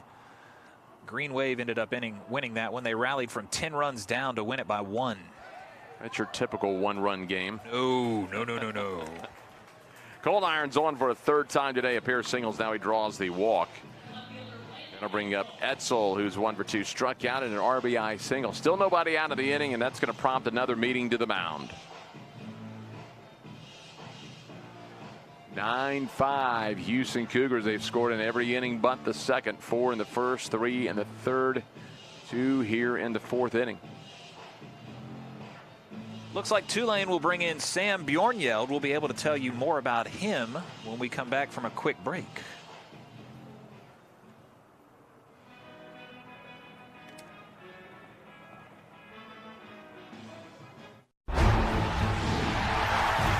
$7,000 student athletes rising to become champions in 21 different sports at 13 esteemed institutions across 11 states.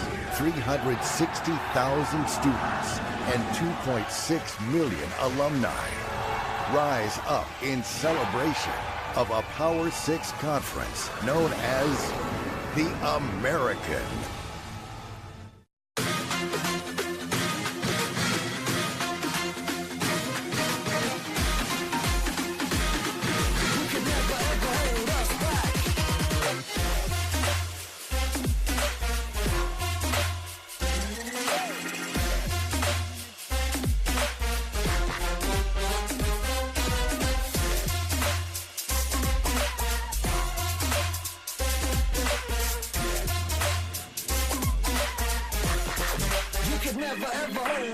Oh, that ball is hit deep. Left field. Way back. That ball is gone. Double play ball potentially striking Stalls over to first. In time, double play, and that ends the game.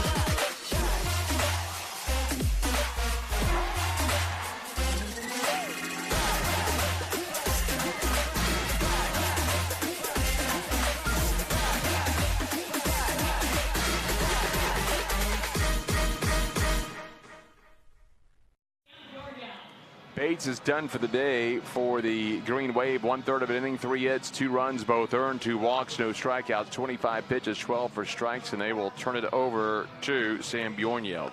So Coach Jewett will put it in the hands of a redshirt senior, Bjornyeld, 6'5", 215 pounds. He's a Houston native out of the Sugar Land area. He's 1-3 on the year with a 4.4 ERA. This is his 31st appearance, all in relief. 28 2/3 innings pitched for Big Sam, 25 hits allowed, 14 runs and 26 strikeouts.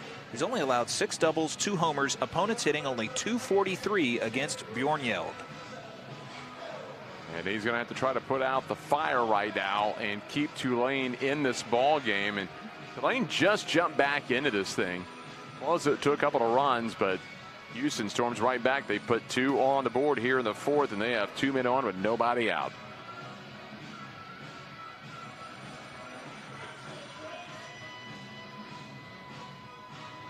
He'll face Etzel, Lovelace, potentially Bielobovich.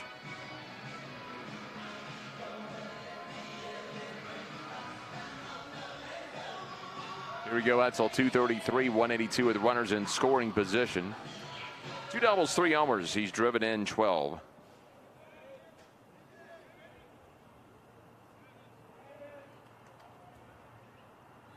They'll bring the infield into the corners, anticipating a potential sacrifice.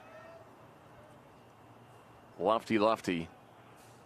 Bjornyeld comes off the rubber just to see if he could get Etzel to show it quickly. He didn't show a bunt.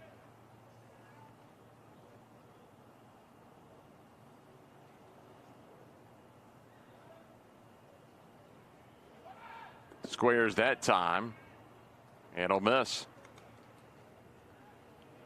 1-0, just down and away to Etzel. Bjornyeld had 1 appearance earlier this year against Houston in relief, gave up a hit, a run, did not record an out, did not factor in the decision. Misses a little bit low. Looks like he had the inner half of the plate, but a little low. 2-0.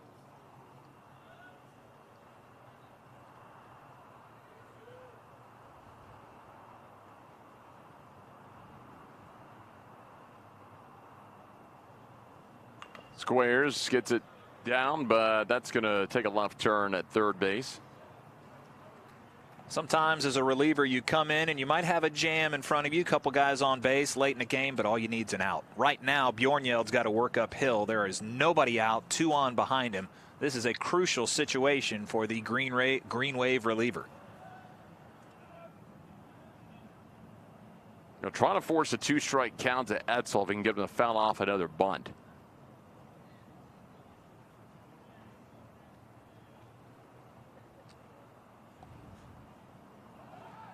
Squares, this one rolls foul down the third base line again.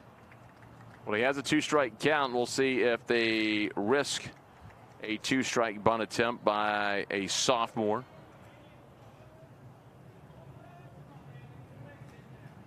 Again, Bjornjeld, 28 2/3 innings pitched. He had struck out 26.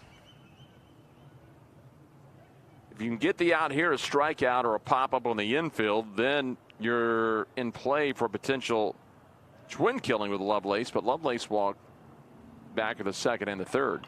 Gets the bunt, and they do, and it's going to pay off. Nice job by the sophomore. A 2-strike bunt advances the runners on the sacrifice. Bjornjeld fields his position well, thought about going over to third, but nice get-off run there by Hollis. He wasn't able to cut down the speedy senior. He takes the look, smartly goes to first, and gets that valuable first out of the inning. Kyle Lovelace has walked a pair of times in the second and the third. Lovelace 184, no homers, 4 driven in. The walks 8th and 9th of the season. Infield's going to be drawn in to cut down a run at the plate.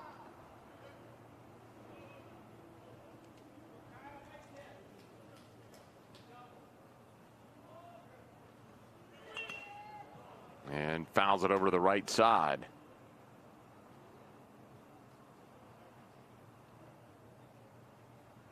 Hollis was coming in from third. Looked like the suicide squeeze wasn't able to keep it in fair territory. That could have been more huge momentum for Houston coming back after allowing 5 runs in the bottom of the third. Now they're just trying to expand the lead again. Tack another run on here in the fourth with 1 out. Doesn't show it now. Chops it to second. They're going to have a play at the plate. Trying to get around the tag. Got touched and went out of the baseline, so the out's made at the plate as Artigues brought it home to Owen. 2 away. So Cold Iron at third and now Lovelace at first. Look how much composure Artigues has. Sets his body, delivers a strike to the plate. And the home plate umpire says the tag was applied. And they'll send him back to the dugout. So 2 quick outs now and some fine pitching by Sam Bjornjeld. Out away from getting out of the inning. Here's Bilobabic. 0 for 2, but he's been on twice. He's walked. He's reached on an air. Scored a run. Driven in a run. Up under the elbows for a ball. Backs him off just a bit.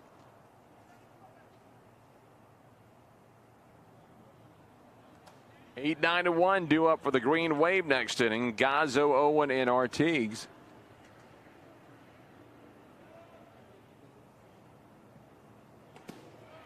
Takes a ball, delayed steal, and this time they're going to let him have it. What they're trying to do is Lovelace trying to get a run down to allow Cold Iron maybe to break from third. And they're not going to bite on that. They're just going to do the smart thing, and that's worry about Bilobabic. However, Bilobabic comes through now. He's got 2 RBI sitting out there.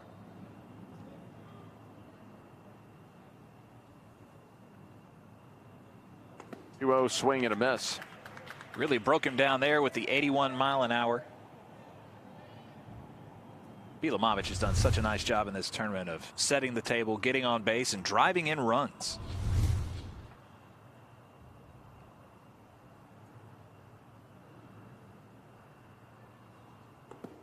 Two-1 is low. Hitters count to Bilobabic with Paget on deck with a pair of hits.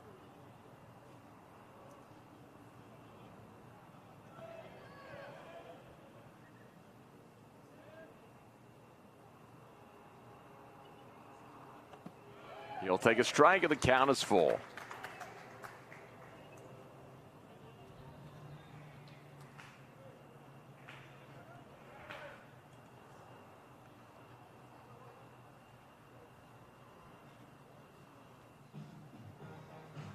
A quick meeting with Owen. Bjorn, of course, has to be careful here. You don't want Cold Iron and Lovelace to be able to come around. Keep it low here to Bielamovic, the leadoff hitter. Walk out of this inning.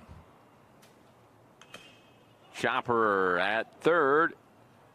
Just going to go foul. Hit the chalk, but bounced just to the right of the bag.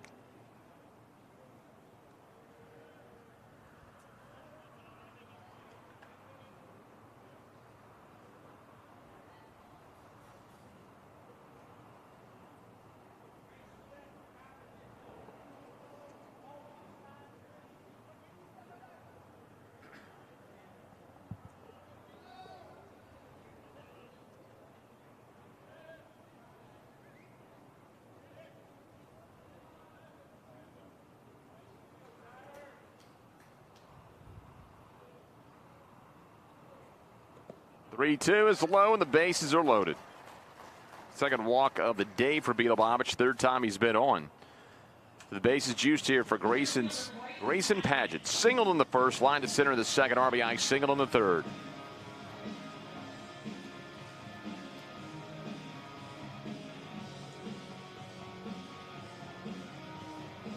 Seven walks in the ballgame now issued by the Tulane pitching staff.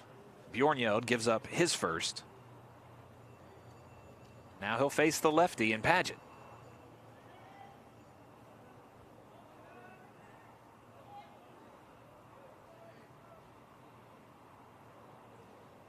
Bjorn leaves it just down and away.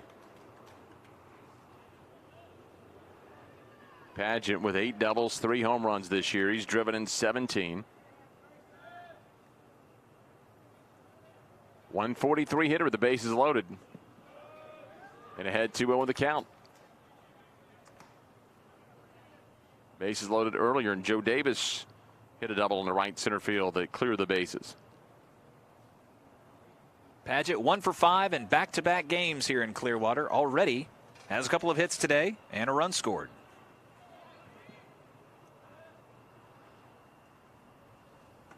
Inside, nowhere to put him. 3-0 will be taking all the way. And we haven't been able to see a lot of the defensive gems being played over at Robin Roberts Field, but certainly Paget has the defensive play over here at Spectrum with that Willie Mays basket catch going into the wall that started a triple play.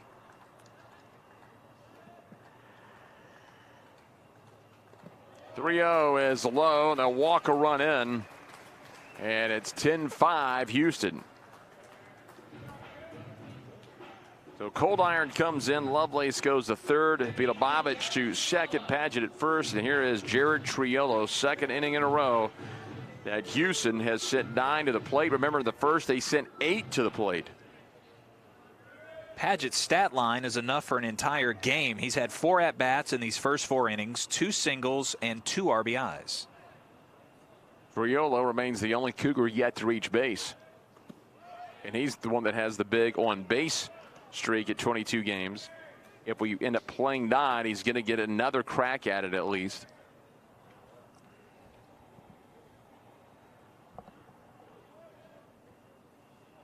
Swing and a miss. He's down 0-2. 81 miles an hour there by the redshirt senior.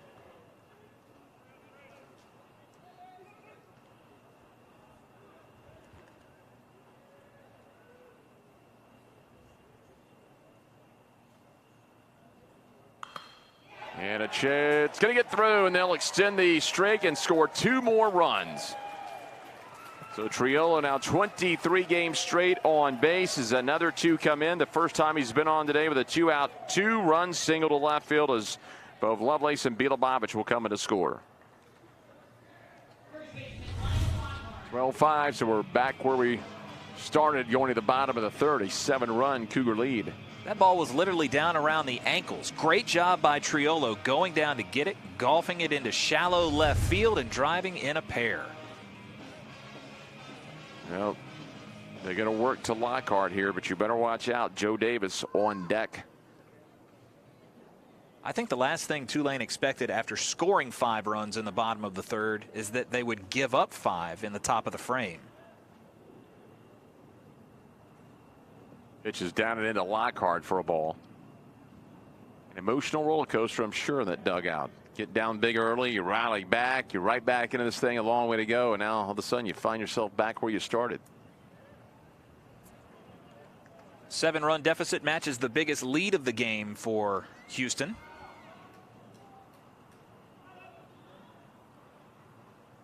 And if you're Bjornyeld, you'd like to end the inning here with Joe Davis on deck. Base hit to left field. Padgett's going to round third. Here comes the throw from Glancy. It's up the line and cut off, and another run comes in. Third time today that Lockhart has been on base, and that'll make it an 8-run Cougar lead. And here comes Big Joe. A 3-run double in the first. Flew to right in the third. He singled already in this inning. Pretty amazing, Jeff. For Houston, 8 of their 9 players have an RBI today.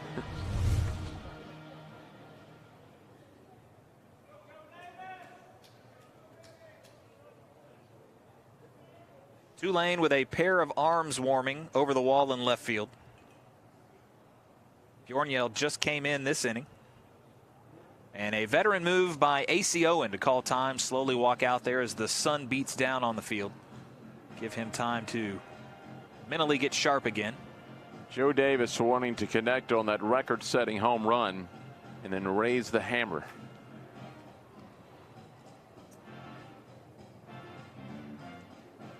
Let's go downstairs real quick. Let's check in with Haley Outen. She has some viewers online chiming in.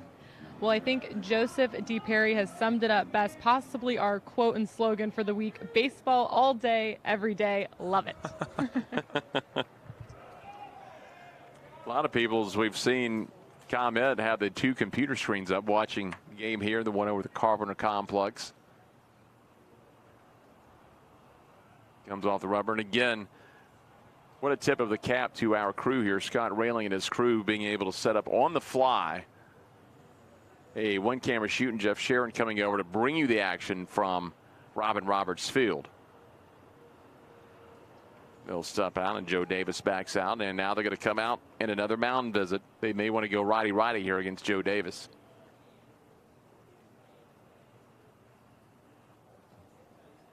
That's some quick thinking, Garrett. You get here, and all of a sudden you're going to move up 6 games and 2 locations on the very next day to get that stream up over at the Carpenter Complex. And again, Jeff Sharon able to come over and help us out. He's helped us in years past. And let's head back downstairs to Haley Outen. Jeff Sharon and the ADN crew doing a great job getting that feed up over at Robin Roberts, and an elimination game at stake, USF and Wichita State. The Bulls still up 4-1 in the top of the 7th. UConn waiting the winner of that game. So good game shaping up over there. They're moving right along, as Haley just said, in the 7th inning. As you take a look at the story of that ball game, it is Sullivan for USF. 6 innings, 4 hits, 1 run. It's unearned, a walk, and 5 strikeouts thus far as they have spread the wealth around on the offense. But it's 4-1 USF. Here at Spectrum, it is 13-5 Houston, with the Green Wave headed back to the pen. Power comes in all forms. Power is a big tackle, a big save, a clutch hit, and a game-winning shot. Power is also standing up for what is right. Power is respecting an opponent, officials, Student athletes, coaches, and team representatives. Power is not tolerating racial or ethnic comments, profanities, or other improper actions while at the game. Be American. Power. Power. Power. Power for life.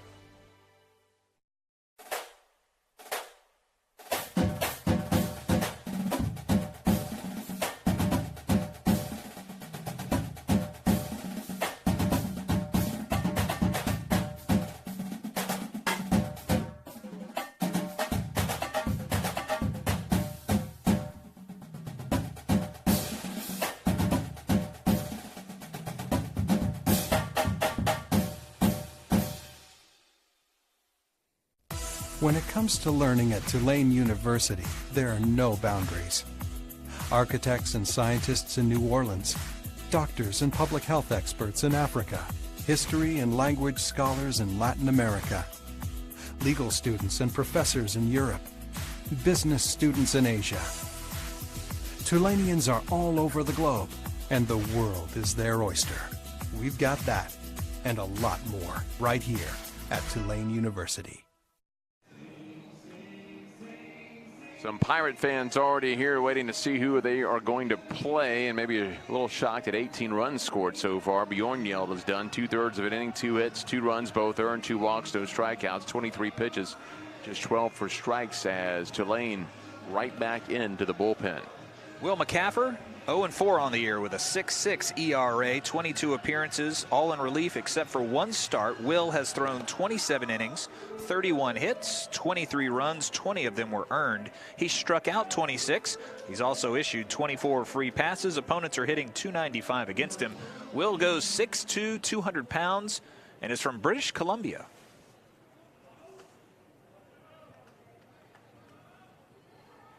So he is about ready to go.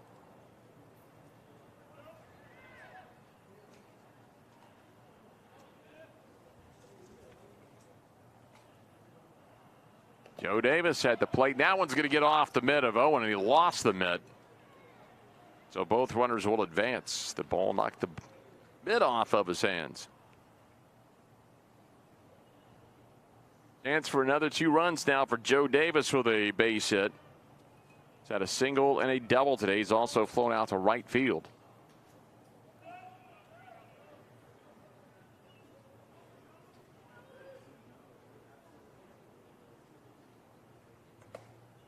Took a big healthy cut at that one and misses 1-1.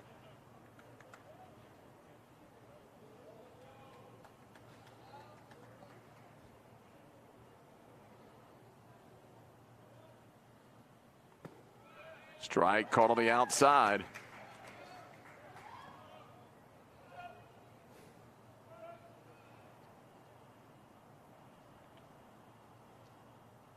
McCaffer's delivery is fouled.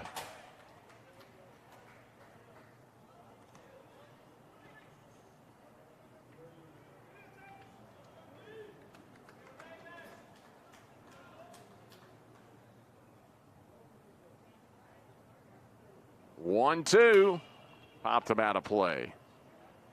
Houston with 13 runs today. They've been involved in some of the highest scoring American tournament games in the short history. They won 13-8 over UCF in year 1.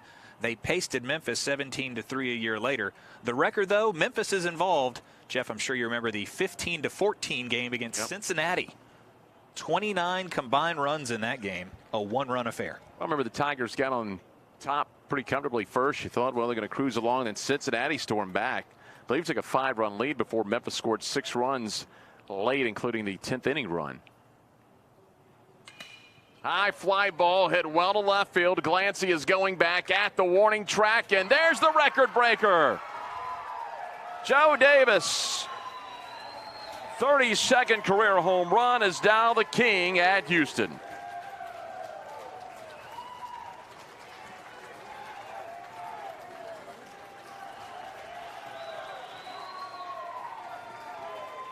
Congratulations to the Austin, Texas native, his second 3-run home run of the tournament. Raises the hammer, walks into the dugout with 32 career home runs, passes Pat Hughes, who had 31.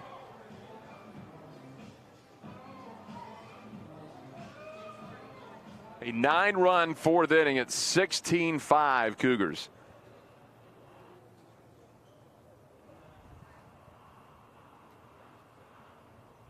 Here is Hollis. Hollis is 1 for 2, and he's been hit by a pitch. Don't want to jinx him. He's a triple shy of the cycle. I think a Joe Davis triple may be more impressive than the record-breaking home run.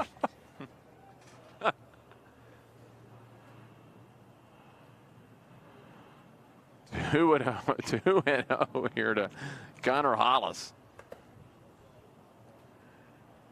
I think if he gets a triple, he's going to go, that's it for the day for me. Get me out of here. That's my cardio for the week. There's Big Joe.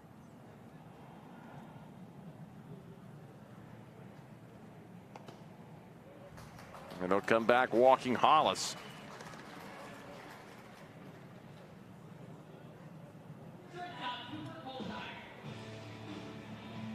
Take a look at Joe Davis, record breaker.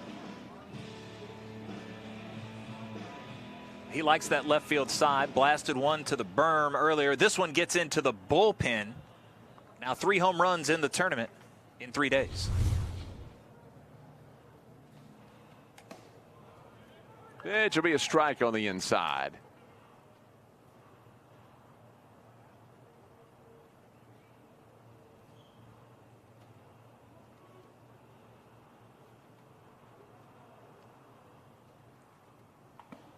The 0-1 is a strike on the outer half, so the Green Wave now a strike away from getting out of the inning. Cold Iron, the 13th Cougar to hit this inning. Tulane's allowed 11 base runners.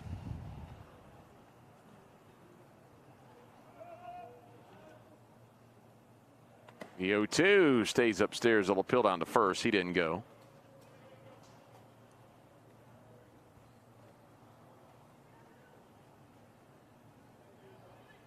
Hard to believe Tulane had pulled it to just a 2-run ball game with a 5-run third. Never expected 9 runs here in the top half of the 4th.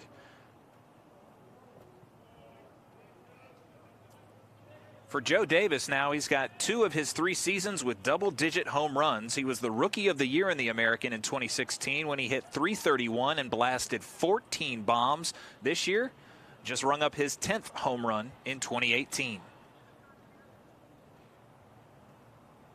2-2. One hopper to third.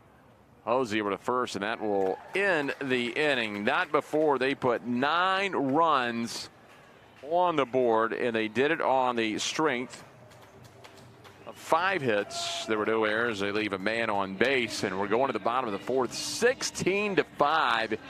Houston Cougars, and let's head downstairs and check in with Haley Alden.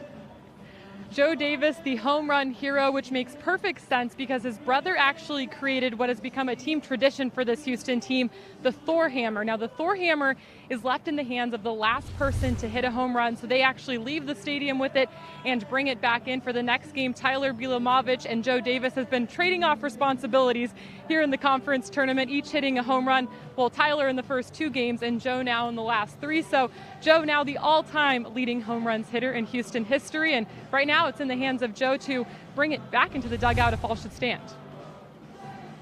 Well, there you go. He has Thor's hammer.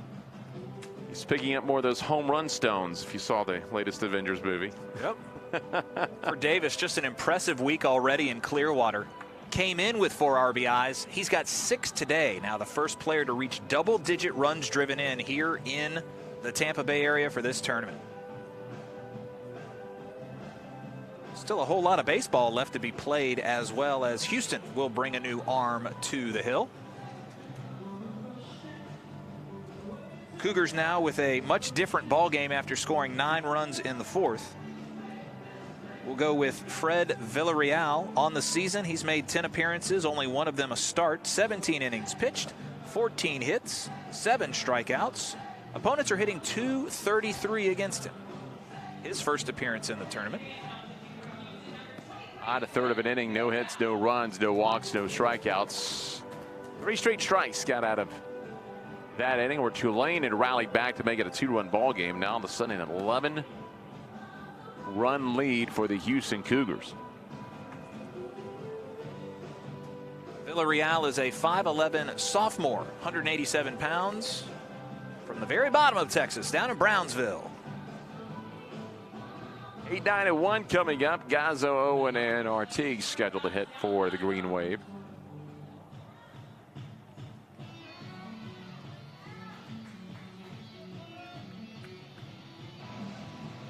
So here is Sal Gazzo. He singled and scored an inning ago.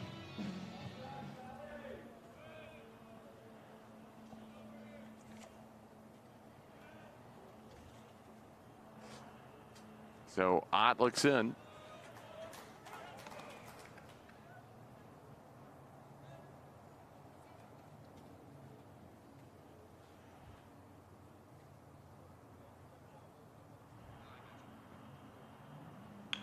Ground ball to the right side. Hollis has it.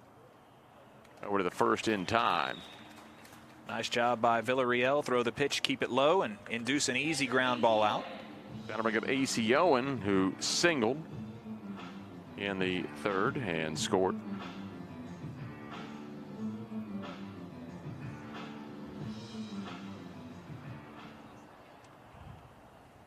Well, with ACO and company to the plate, he's singled and he's scored a run. And it's an 11-run lead in this ball game. And Haley Outen is down on the field as a ball is rolled over to first, and there's quickly 2 away. And that 11 runs, a very important number, Haley.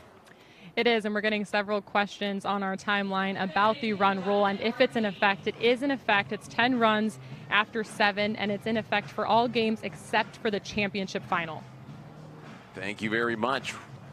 Quickly 2 up and 2 down for the Green Wave as Artigues is 1 for 2 with an RBI single in the third. We've got to get to the 7th first, and Tulane has showed the ability. They put up the 5 spot in the third.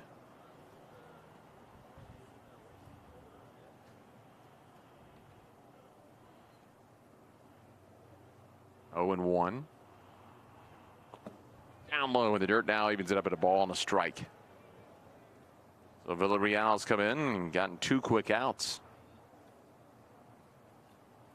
Edsel, Lovelace, Spielobovich due up for the Cougars in the top half of the 5th. Swing and a miss. Now 1 and 2.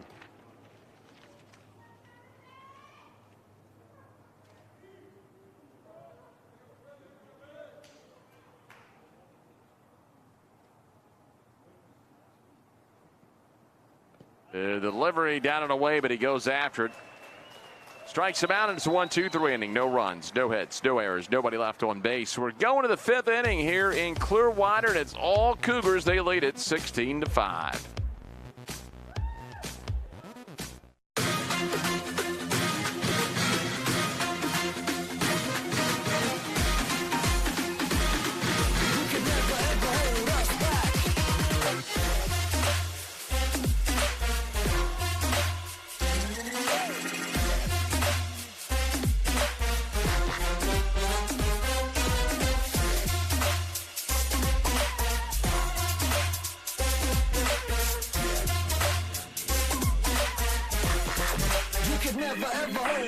Oh, that ball is hit deep. Left field. Way back. That ball is gone. Double play ball potentially Schreitenthal's over to first. In time. Double play, and that ends the game.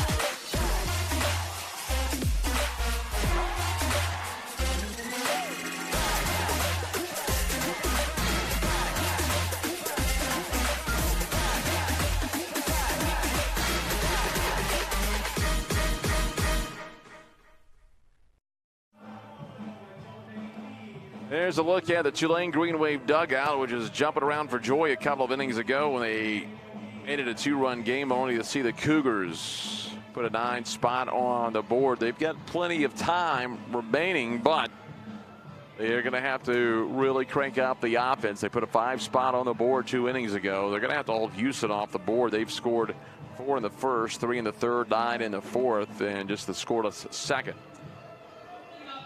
So here comes Houston, who sent 13 men to the plate an inning ago. Edsel had a sac bunt an inning ago, early in the inning before everything got rolling. 233 on the year for Edsel. And the pitch by McCaffer is high.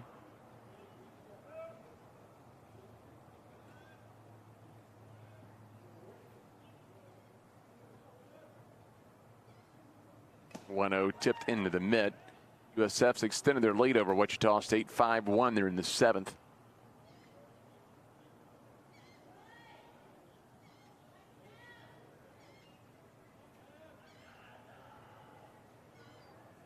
One popped up left side. Hosey, Gazzo, and Galancy will watch it go 2 rows high. God, he had a beat on that, and the wind just kept pushing it into the chairbacks. Really thought it was going to come down with the catch. 1-2 on Edsel. 8-9-1. Edsel, Lovelace, Spielobovich.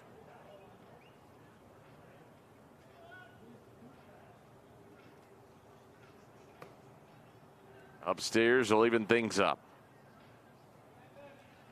Going back through the well-detailed American website to look through the championship games here in Clearwater. It looks like the last 10-run rule game we had was Houston against Memphis. Houston scored 5 runs in the top of the 8th as the visitor to beat Memphis 17-3. Memphis couldn't answer in the bottom of the 8th, and the game was over. That game looked like it was going to end in the bottom of the 7th. 2-2. One hopper backhanded by Jansen. Steps on the bag. Overby, the shortstop for Memphis, we kind of labored at the plate that year, rolled one to third, and I cannot remember the third baseman for Houston let it go between his legs, and that kept the game alive, or that would have ended an inning earlier. Here is Lovelace, 0 for 1, a fielder's choice, and he scored a run an inning ago. He's also walked twice.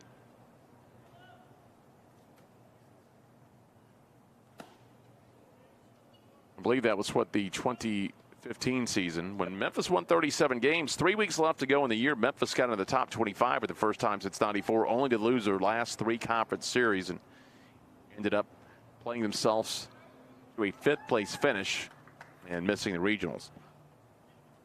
Capper kind of came off the rubber funny on his delivery there, but he's quickly back up ready to work. Memphis made the semifinals, what, 3 years in a row in this tournament? They're good. As they say when you get in the press box, it's weird not seeing Memphis here. They seem to always be good for 2 wins in a game on Saturday. Ball and 2 strikes down to Lovelace. A 183 hitter.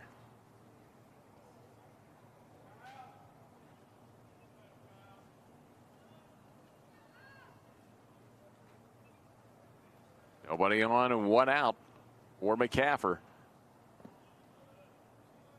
Evens things up as it skips in the dirt.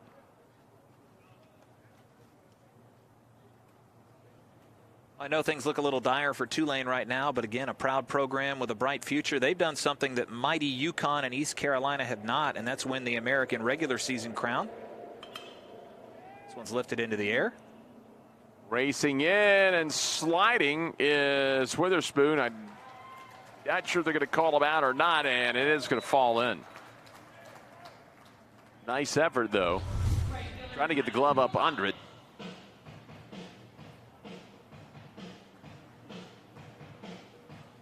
Kind of trapped it there as it bounces off the grass. So that's Lovelace's first hit of the day. The 4th time he's been on. Got to the top of the order. Tyler Benamovich, he's been on 3 times. Pair of walks, and he's reached on an air. Quickly down 0-1 to the count. In 2016, Tulane won 41 games with David Pierce as the head coach. They went 15-7 in league play and won the crown. Went to the NCAA regionals, and then unfortunately Pierce was poached by one of the biggest blue bloods in all of college baseball, the Texas Longhorns. 0-1 is a strike on the outside.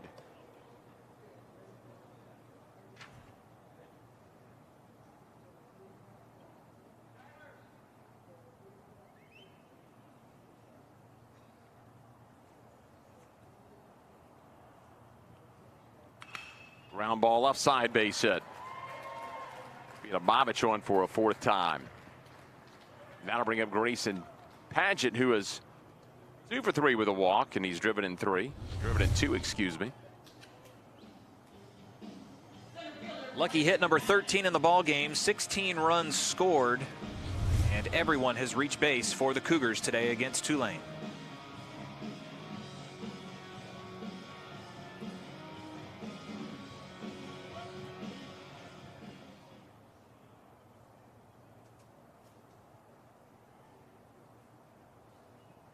No moving to the pin, so it's McCaffer's game right now with an 11-run deficit. Paget sends one out in the left center field. That'll hang up. Lancey over, and there's 2 away.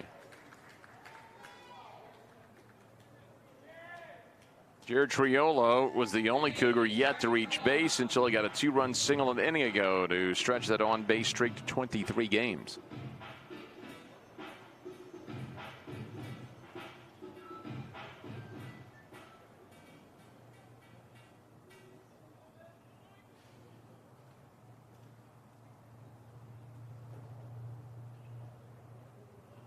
At the waist, pops it up right side of the infield. Jensen coming in from first. That'll end the inning. So look at no runs, a pair of hits, no errors. Will leave 2-1.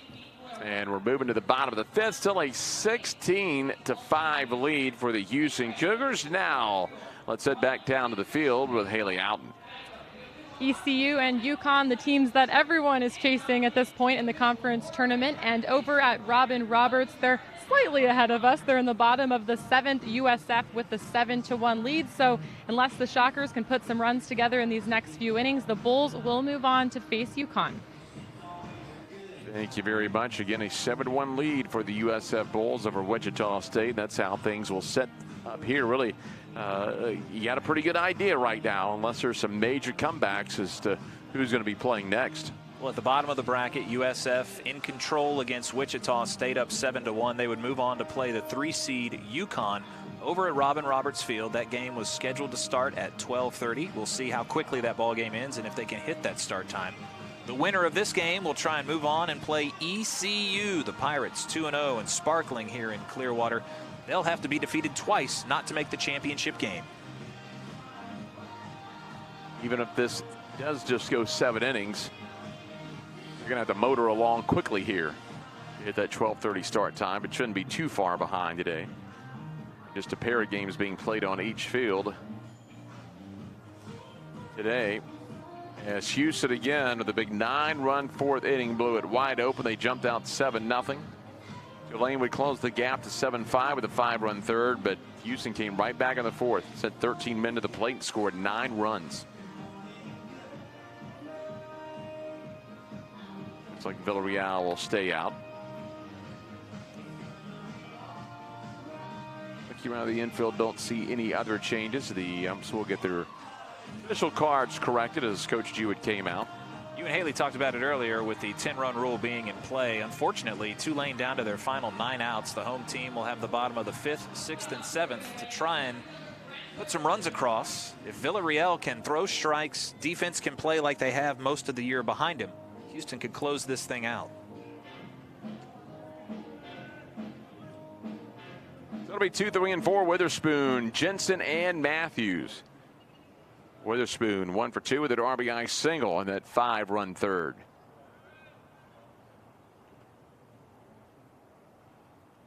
So the windup by the right-hander. The first pitch is going to come down and in for a ball, 1-0.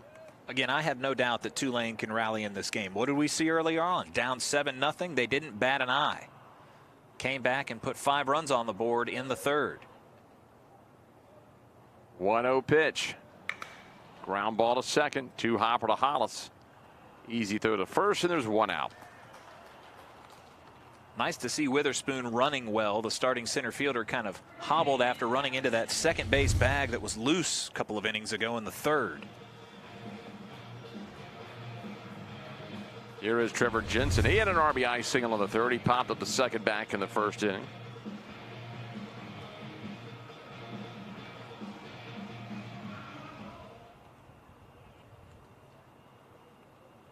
Righty-righty matchup. In and outs that foul over to the right side. Including games played this year, the winningest team in Clearwater since the American started in 2014 is Houston, 15-4, 11 games over 500. UConn is 11-7 in tournament games. Look who's right there with them despite one less year playing. ECU 9-3. A lot of success for those 3 programs here on this diamond. Comes inside and misses. Well, last year they were banged up, ECU was, but then made the run of the tournament to Sunday. Fly ball in the center field. Agent right at him, takes 1 step back, and there's 2 outs. Got to bring up Grant Matthews, the DH, over 2. Flew out to center in the 2nd, but fly out to right field in the 3rd. East Carolina had some really impressive wins last year, too, despite being one of the lower seeds. Blasted UCF 14-3, and then they were able to win a 1-run game 6-5 over USF that propelled them into the championship game. They would shut out UCF 4-0. First pitch, a strike. Well, this is the year ECU expected last year if they'd have been healthy.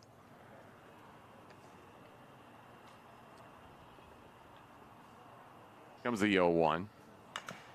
Chopper straight down.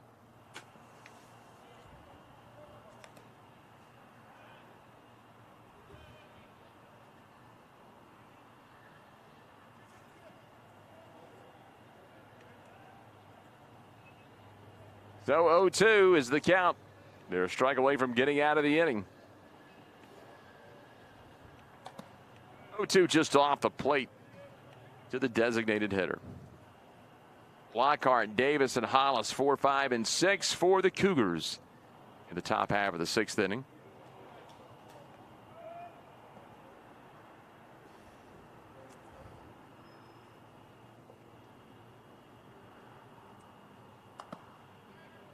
Up and out, and Joe Davis, the second hitter in that inning. He's driven in 6 today with a double and the record-setting home run. Think about the offensive production for Houston in these 2+ games, including this one. They've pounded out 28 hits and scored 32 runs this week. 2-2, and that fills it up. He was ahead 0-2, but Matthews done a nice job to come back and fill this count up.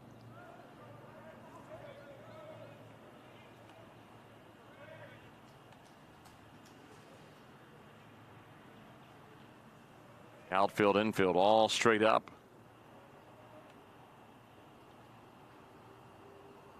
Three-two. He stays alive with a foul ball. Matthews, a New Orleans native out of the prep powerhouse Metairie Park Country Day, one of the best basketball programs you will ever see for smaller high schools.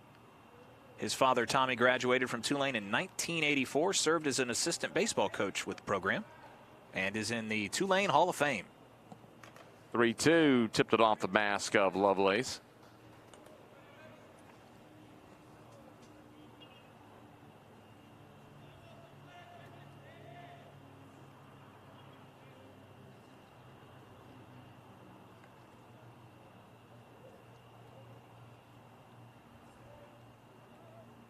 He'll try to do it again to 3-2. Slow roller foul.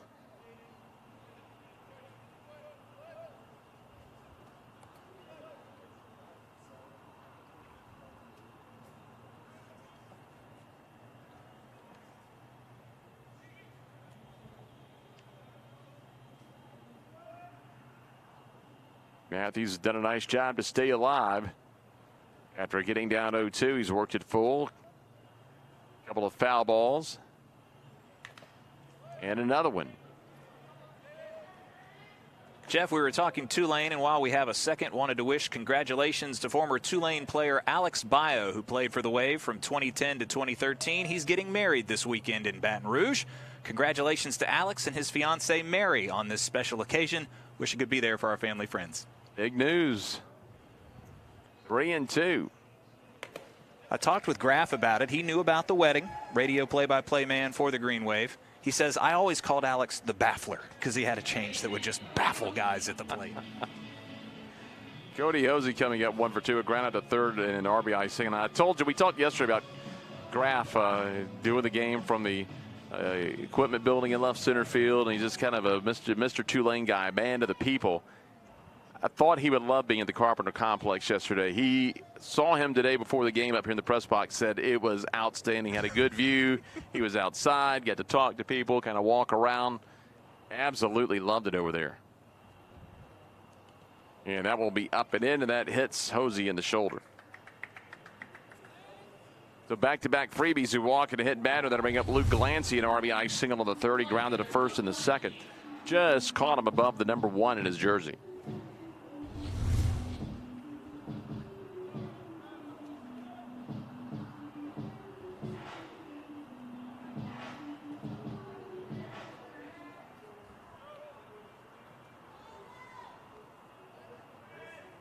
They won't hold the runner on. That'll make it a little bit easier for Lockhart to field the ball in case Glancy pulls one through the right side.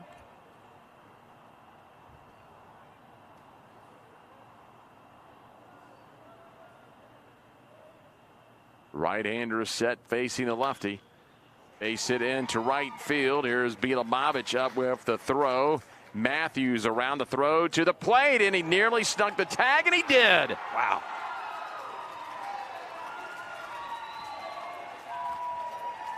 Single by Glancy. Bielobovich threw a strike to the plate, and Matthews thought he had it all the way. What a fake by Lovelace to just stand there. Let's see the hose from right field. Got him in time.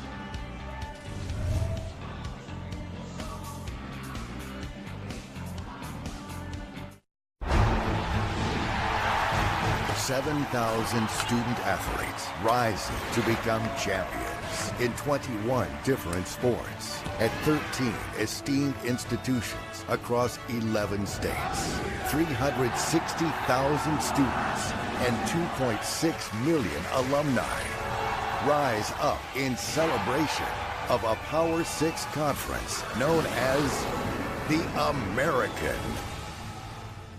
Power comes in all forms. Power is a big tackle. A big save. A clutch hit. And a game-winning shot. Power is also standing up for what is right. Power is respecting an opponent, officials, student athletes, coaches, and team representatives. Power is not tolerating racial or ethnic comments, Profanities or other improper actions. While at the game. The American. Power. Power. Power. Power for life. Well, they're relaxing in the shade in left field at Frenchie's as Houston leads at 16-5 over the Green Way after the outstanding throw by Bielobovich to the plate to end the inning. Well, into the sixth, it's going to be Lockhart, Davis, and Hollis. So we're going to see Big Joe hit again. Lockhart's done well also, 1 for 2 with a pair of walks and 3 runs scored.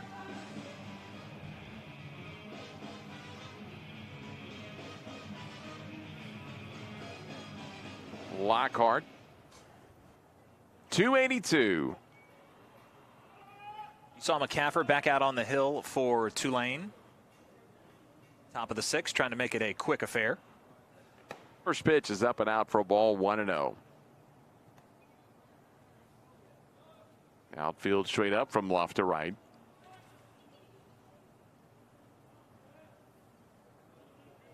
At the belt, 1-0 pitch. Just missed again. The 9-run fourth, the big difference in this game was a 7-5 lead for the Cougars, and then they opened it up in the fourth. Highlighted by Joe Davis' record-setting home run. Tulane does not have a big senior class in 2018. In fact, just 3 guys listed on the roster are seniors. One of them's already pitched today, and Bjornyeld. Up and in, a leadoff walk to Lockhart. The third walk that Lockhart's grabbed. And here comes the man of not only the day, but maybe this entire tournament. 3 home runs, including a record-breaking home run today. His 32nd of his career, the all-time Houston leader in Joe Davis. He's also singled and doubled. He's driven in 6 today. Triple away from the cycle.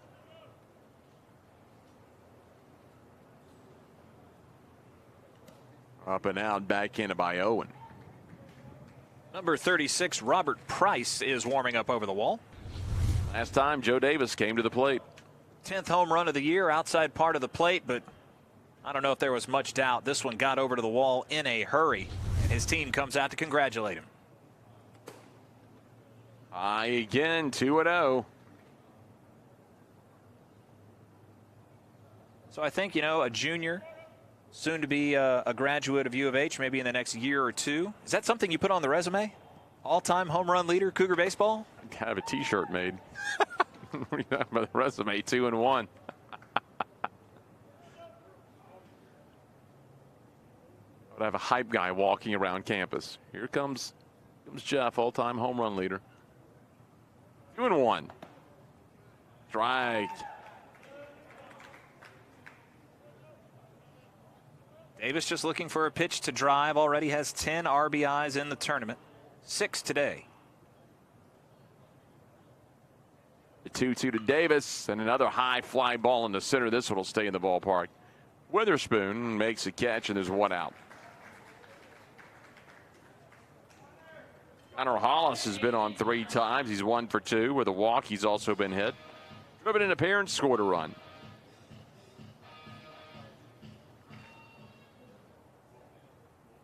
Travis Jewett's going to make the change, and it looks like Robert Price, a sophomore, could be coming in from the bullpen. We'll see who comes through the wall as 2 arms are up, but that will be the end of the day for McCaffer. Now McCaffer able to retire Joe Davis. He does have a runner on when he leaves the game, and the Green Wave going to the bullpen. 16-5 Houston Cougars here in Clearwater. Power comes in all forms.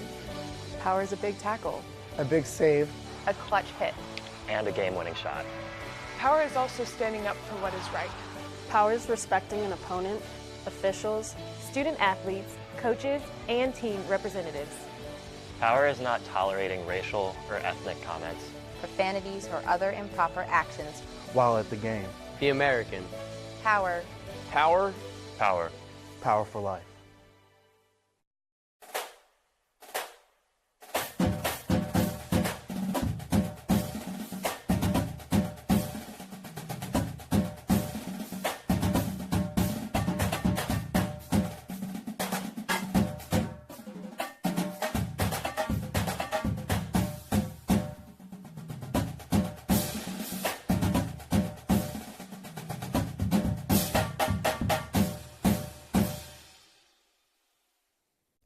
When it comes to learning at Tulane University, there are no boundaries. Architects and scientists in New Orleans, doctors and public health experts in Africa, history and language scholars in Latin America, legal students and professors in Europe, business students in Asia. Tulaneans are all over the globe, and the world is their oyster. We've got that, and a lot more, right here at Tulane University. McCaffer is done for the day. 1 2/3, 3 hits, 1 run. It's earned, 2 walks, no strikeouts. 40 pitches, 21 for strikes, and they head back to the pen. 5th pitcher of the ball game this morning is Robert Price, the 6'5" sophomore out of Morristown, New Jersey. Price with an 0-1 record and an ERA north of 7. He's made 14 appearances with 1 start. In 18 2/3 innings, Robert has given up 31 hits, 20 runs, 16 of them were earned. He's walked and struck out 10. Opponents are hitting .370 against him. So Price comes on with 1 out and a man on first. Here is Connor Hollis. Hollis 288 this season. Hollis with a pair of home runs as Lockhart takes his lead at first. Not going to hold him on, and I don't think Lockhart's going to go anywhere up by 11. There's a strike called on the outside. Tulane will have 7, 8, 9. They've got 6 outs to use. They need to get a couple of runs to keep the game alive. In and outs it to right field. This one's going to fall in front of Johnson. There goes Lockhart on his way to third. First and third with 1 out as Hollis gets his second hit. Well, the redshirt senior has got it done today at the plate and in the field. Inside out swing goes Oppo Field. Nice piece of hitting there for Hollis, and now runners on the corners again with only 1 out.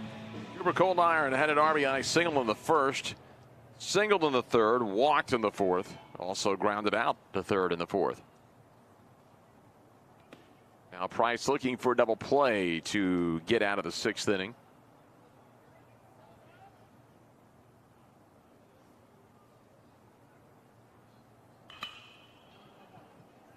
Gets it in the air.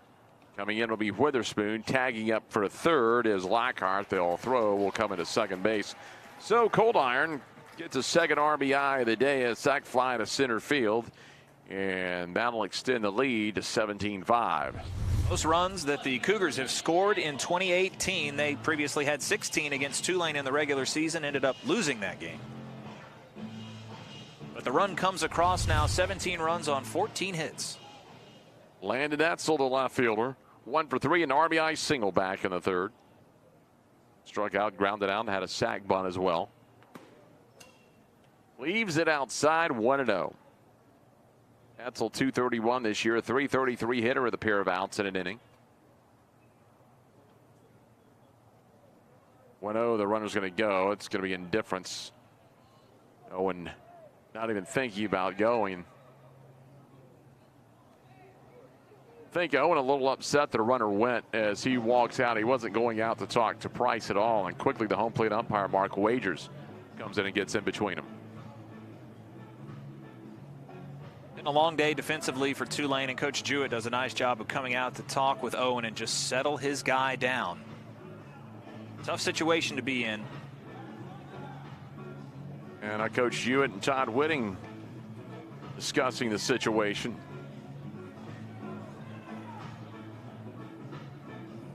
Not very agitated here, but both coaches kind of talking with each other. Runner went, and Owen immediately up to say something to Hollis, who went down to second.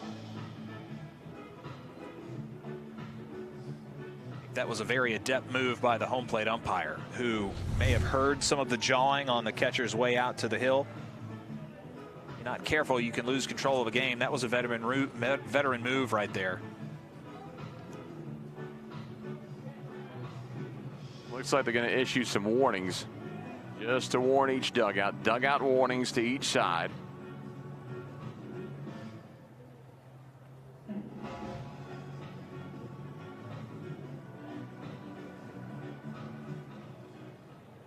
And now we're ready to play.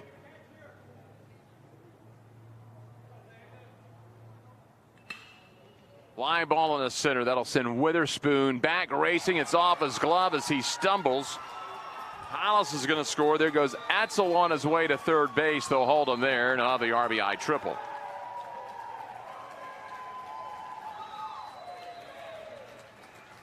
Team leading third triple of the year for Etzel. Motored around second base, and the runs continue to pile up here on the Green Wave. 18-5 now. The Cougars lead Tulane. That'll bring up Lovelace, the 9-hole hitter who's been on all 4 times. Witherspoon gave it good chase, just a little bit past his extended glove. Couldn't make the catch.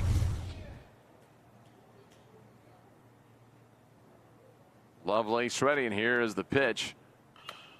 Chopper foul at third with more on Witherspoon. Let's head down to Haley Outen.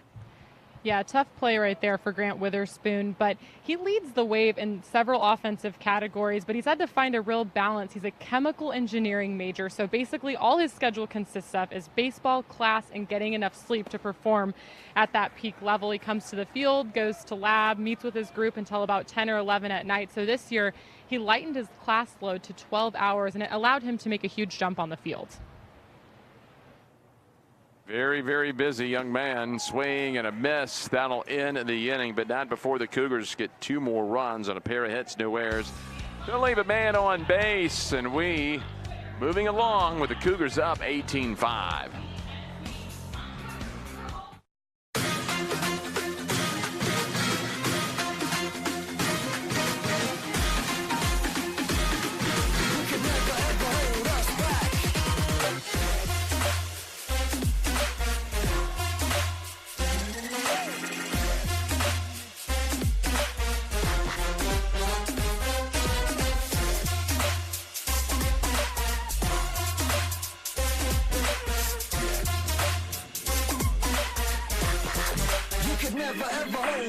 Oh, that ball is hit deep. Left field. Way back. That ball is gone. Double play ball potentially Schreitenthal's over to first. In time, double play, and that ends the game.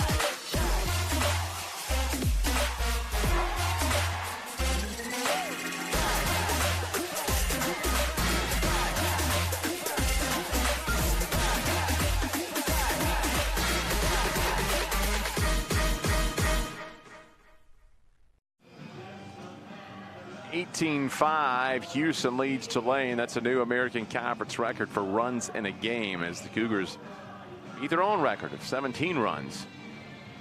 They've actually done that twice. Yeah. So the 3 highest scoring outputs ever in this tournament in 5 years off the bats of the Houston Cougars. You see the ball well. They get a nice ballpark in Houston with a nice batter's eye. Maybe it's that huge one they have here, but they see the ball well when they come to Clearwater, Florida. They enjoy the Warm weather, they're used to it in Houston. It's Johnson, Gonzo, and Owens scheduled to come to the plate. Meanwhile, in the bottom of the 8th, USF still leading Wichita State. It's a 7-2 lead for the Bulls as they're nearing eliminating Wichita State from the championships, as Wichita State came out the 4-2 win yesterday over USF before losing their next game, and that forced them into the elimination bracket today, a rematch with the USF Bulls. They lost their game to UConn last night here at Spectrum Field. Pinch hitter coming up to the plate.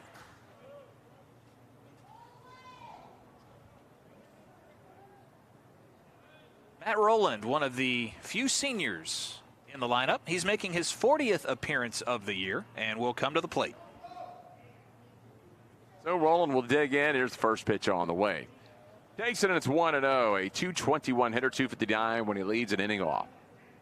Has 31 starts on the year.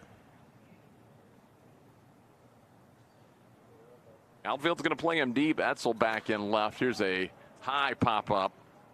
Triolo gives it a look. That'll get out of play.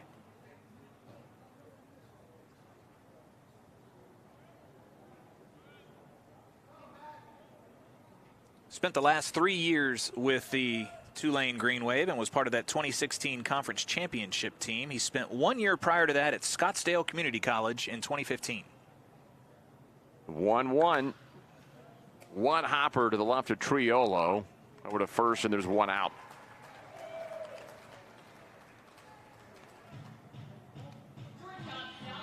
Sal Gazzo, the shortstop, 1 for 2, a bunt single in the third. They got that 5-run inning started for Tulane. He grounded a second into fourth.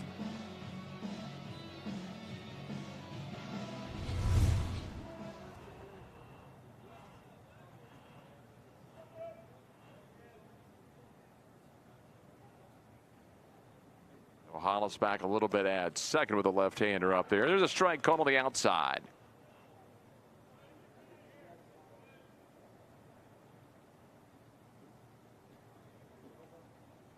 Lined up in the 0-1. Swing and a miss.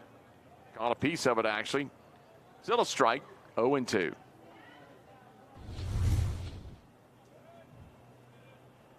Just a little bit.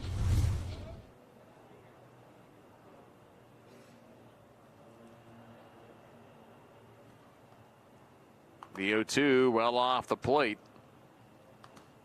Waste pitch there. Not chasing that one, makes it a 1-2 count.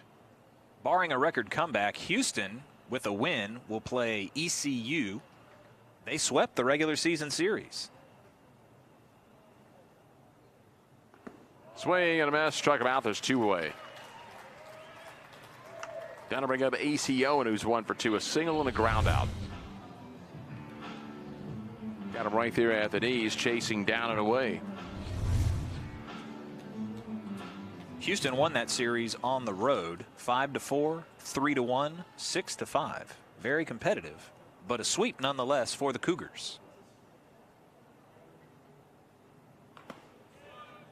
Strike called on the outer half to ACO, and if they retire Owen, it's going to be the heart of the order due up for Tulane in the 7th inning. Meanwhile, Bilomovich, Paget, Triolo, the top of the order due up for the Cougars. 0-1, rip foul in the Cougar dugout.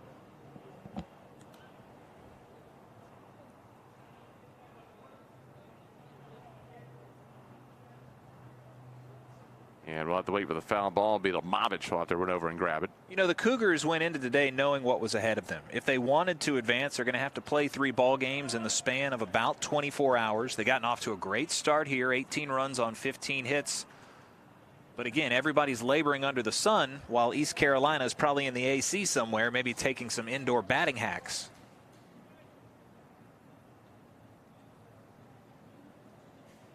Don't count out the conference champions, though. 0-2, swing and a miss. We'll throw down to first just to confirm it, and it is. Back-to-back strikeouts to end the inning. No runs, no hits, no errors, nobody left on base. We move to the 7th inning, and it's all Houston.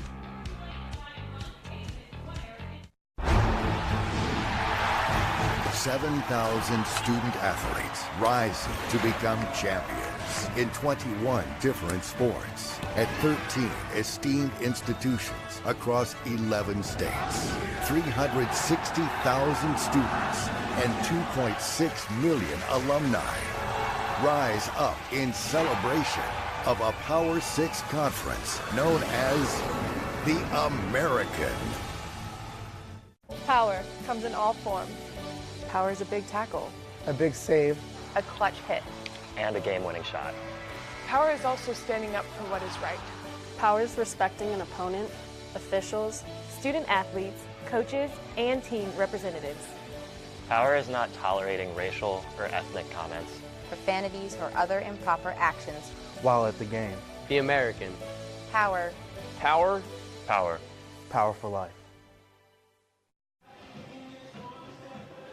A few moves for Tulane. It looks like Tyler Heinrich, who we saw earlier this week, is going to move into right field after Roland pinch hit. And also we'll see a new pitcher coming in for Tulane. So Price, 2/3 of an inning, 2 hits, a run. It was earned, no walks, a strikeout, 9 pitches, 7-4 strikes. And again, looks like Ryan Green's going to come in for the Green Wave. And here come the Pirates into the ballpark. They've got a big game ahead of them. They can put themselves in a great position pitching-wise if they can get a win against Houston and not get extended into the if-necessary game. Let's take a look at some numbers on Ryan Green, the 6'5" junior out of Rochester, New York. Green making his 14th appearance. All previous have been in relief. He's thrown just 10 innings, allowed 8 hits, 10 runs, all were earned. He's allowed 15 walks, struck out just 6. Opponents are hitting .222 against him. He has no record and a 9 flat ERA. He'll face the top of the order in Bilibovich, Paget, and Triolo. They're scheduled to come up. We'll see if they throw any pinch hitters out there, but Bilibovich is on deck. So is Paget. Green, good size up there on the hill. Have to work against some dangerous hitters. Nice athlete coming out of Rochester. He played 2 years at Niagara County Community College, and in high school also lettered as an outside hitter in volleyball. Oh. Scholarships to be had in men's volleyball across the collegiate landscape, especially out west. Well, here we go. Again, Bilibovich, Paget, and likely Triolo staying in, even with a 13-run lead. Fact is, you got to play smart baseball here. Todd Whitting, knowing he's got to win 2 more games. If he can reduce this game by 2 innings, that saves maybe another guy out of the bullpen, just gets these guys out of the sun for a little while. 1-0. That one's going to come down and in now, 2-0. Bilibovich 289, 444 when he leads an inning off, and the Cougars on top 18-5. They'll need 3 outs against the top of the order for Tulane in the bottom of the inning. 2-0 up and in, but good enough for a strike.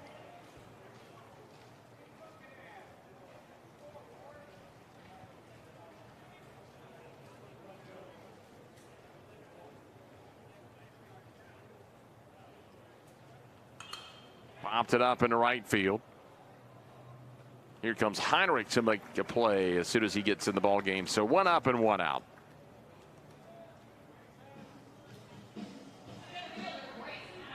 Interesting. East Carolina heading to the first base side. In their 2 games, they were the away team, then the home team. Houston, who's played 3 games now, has twice been visitors. So it looks like the Cougars will be the home team in the first semifinal matchup coming up after this one.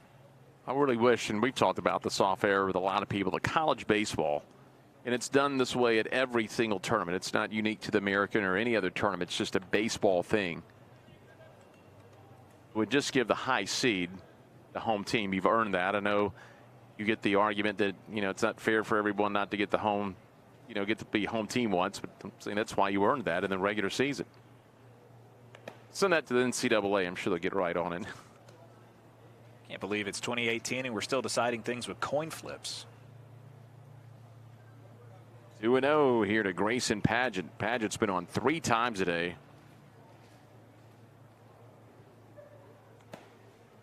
And a strike call in the outer half. 92 on the radar gun for Ryan Green. Has another year of eligibility left in New Orleans.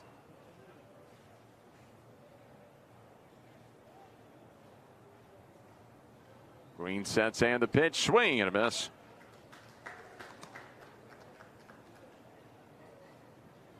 Triolo on deck. Nobody on one away here in the top half of the 7th inning.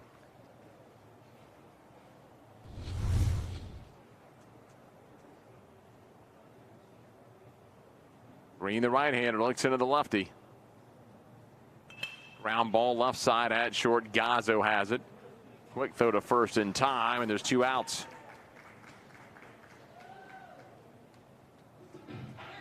Green has looked very composed since coming over the wall in relief. A couple of quick outs at the top of the order. And he'll face Triolo now. Steps into the box for his 6th at-bat today. He's 1 for 5, but that one was big. Extended that on-base streak with a 2-run single back in the 9-run 4th.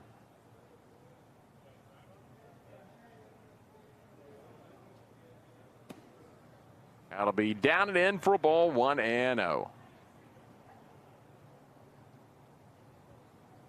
In a 7-2 USF lead, they're in the 9th inning over Wichita State. Slow roller off the handle. Underhands the first. That will end the inning. No runs, no hits, no errors, nobody left on base. We're going to the bottom of the 7th, and Tulane trying to keep their season alive. They're going to need to score some runs. They trail at 18-5.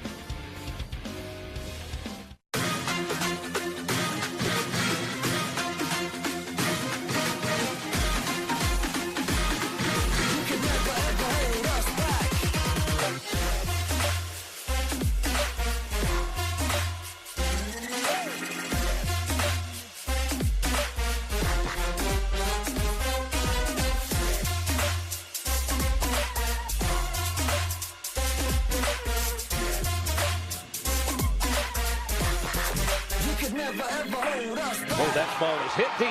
Left field. Way back. That ball is gone. Double play ball potentially striking Stalls over to first. In time. Double play, and that ends the game.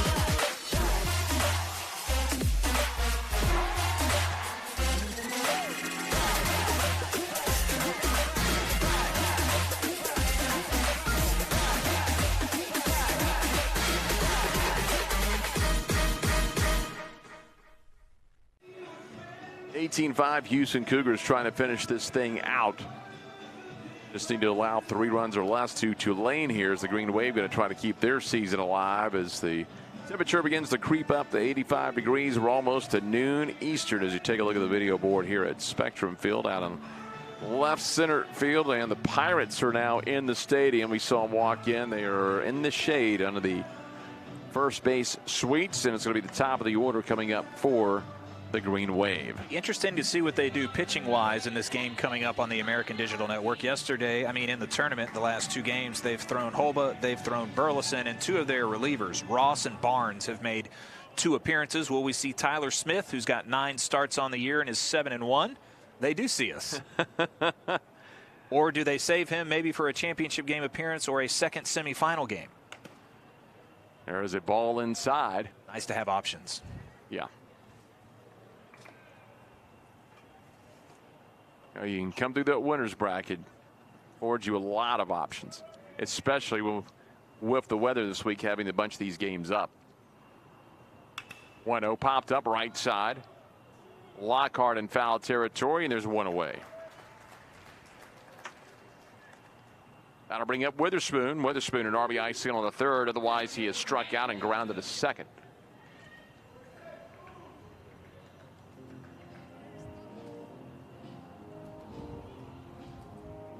Houston looking for that 35th win of the year to go to 35-22. Unless Tulane has a record rally, they'll end the year at 25-33.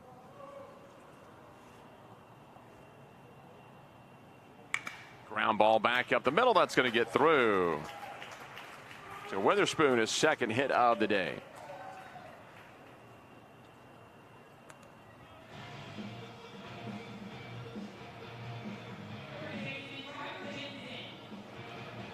You got a high-scoring game here out in the Sun Belt. They got a game going on right now in the 8th. It's 19-16. They're in what, 4th, 5th inning? They have at least made it to the 8th. Jensen 1 for 3 with an RBI single.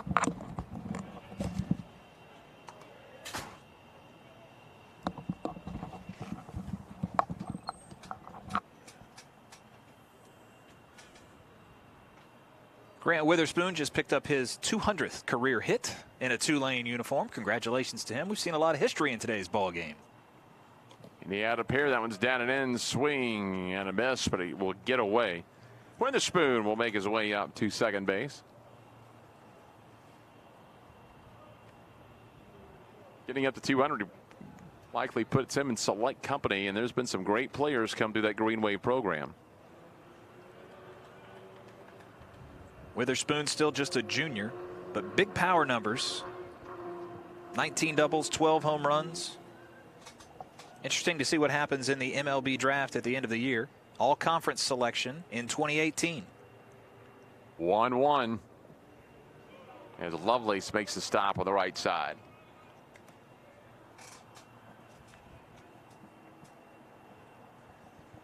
I'll be interested to see in the other game today on the other field of the Carpenter Complex how Zach Soucy holds up. He had 18 innings yesterday, and he was battling a lot of balls in the dirt, made some really nice stops, got caught a couple times. That was a Warriors day yesterday for Zach Soucy and all these catchers that had to catch the doubleheaders yesterday and come back out.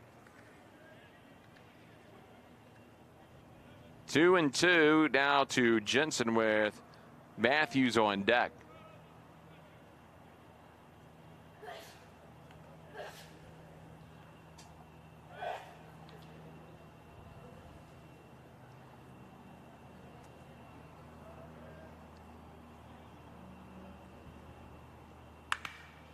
Base hit in the left field.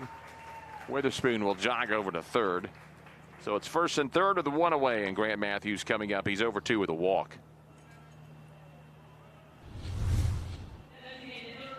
Take a closer look at that one. Right off the end of the barrel, powered it into left field. And some base runners for the Green Wave. Top of the lineup has been so deadly this year. Great about hitting it into the corners, into the gaps.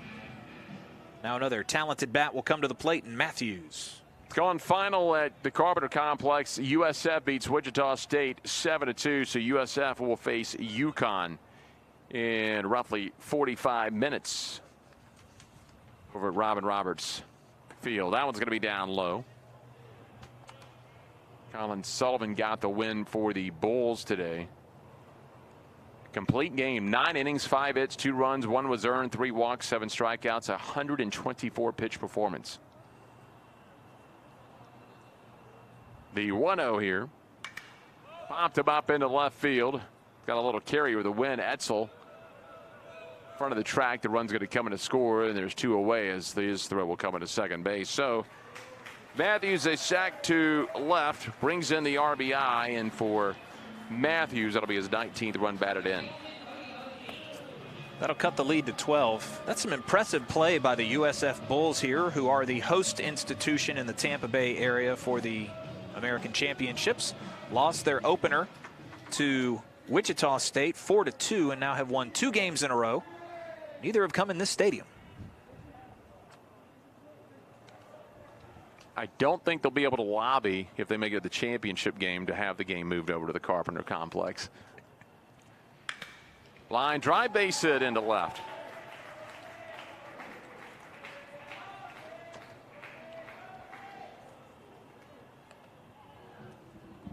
That'll bring up Luke Glancy. He's had a nice day, 2 for 3. RBI single in the third, singled again in the 5th.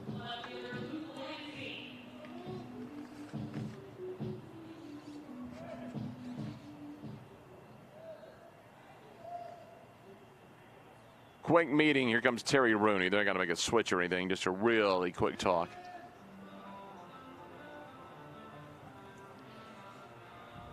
For Houston, Carter Henry, the sophomore, who's already pitched once in this tournament, is up in the pen. Henry threw a third of an inning against Tulane. Gave up 2 hits and a run. Faced 5 batters. Rooney, with the words of encouragement, heads back to the first base dugout.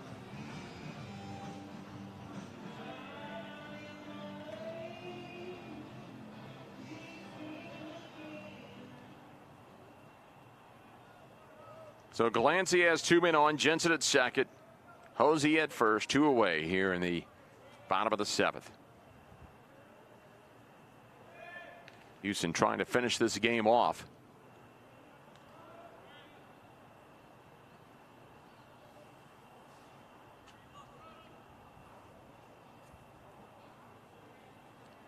So Houston and ECU. And about 45 minutes after the conclusion of this game, roughly 45 minutes.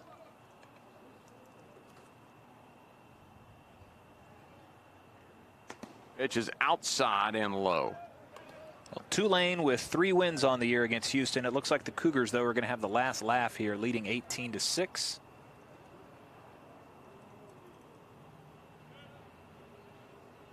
One out for moving on.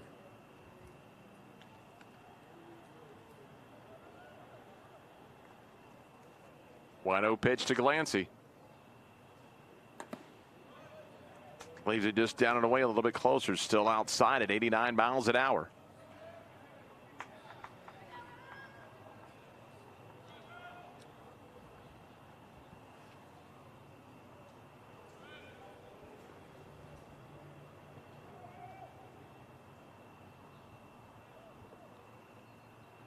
Comes a 2-0 offering.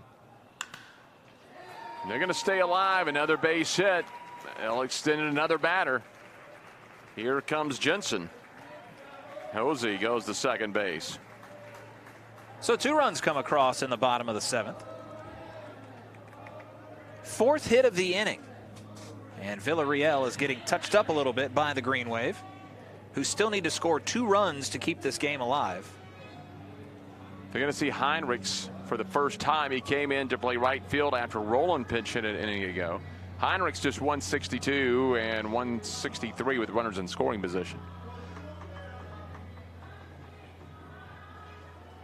So that's a quick meeting out there with Lovelace and Villarreal.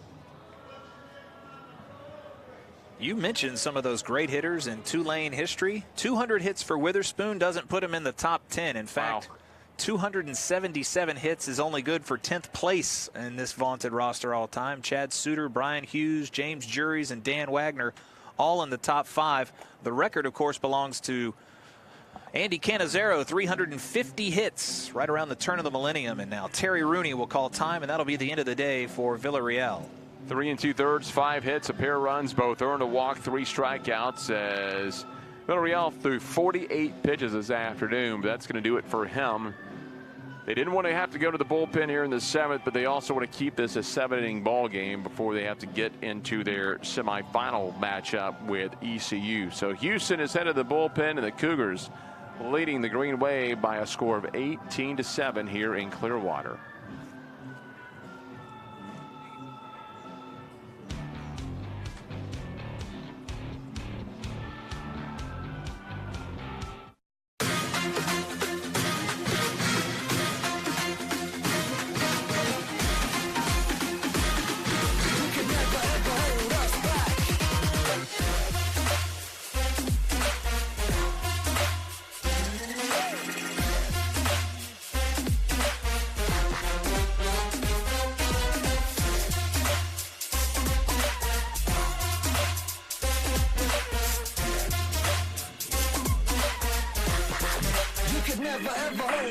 Oh, that ball is hit deep. Left field. Way back. That ball is gone. Double play ball potentially Schreitenthal's over to first. In time. Double play, and that ends the game.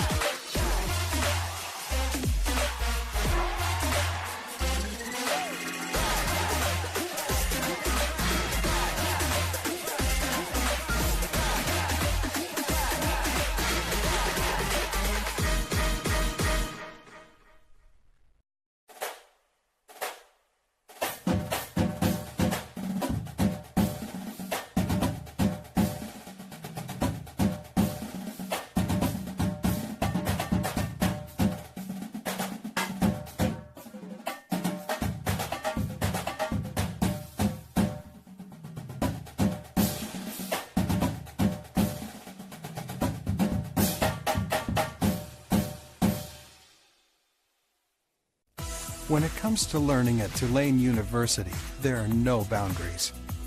Architects and scientists in New Orleans, doctors and public health experts in Africa, history and language scholars in Latin America, legal students and professors in Europe, business students in Asia. Tulaneans are all over the globe, and the world is their oyster. We've got that, and a lot more, right here at Tulane University. It's an 18-7 Houston lead. Looked like they had it finished off coming into the 7th, but Tulane not going quietly, and that prompted another move to the bullpen. One of the better relievers in the staff, Carter Henry, 5-1 on the year with a 2.18 ERA. The 6'4" sophomore has made 26 appearances, including one already in this tournament, all in relief, 45 1/3 innings pitched. He's given up 34 hits, 22 walks, struck out 49 in 45+ innings. Opponents are hitting only .215 against him. And for 1 out, I guess you had to warm him up, but if he could get 1 out and close out the ball game, then you would assume his services would still be eligible later this afternoon.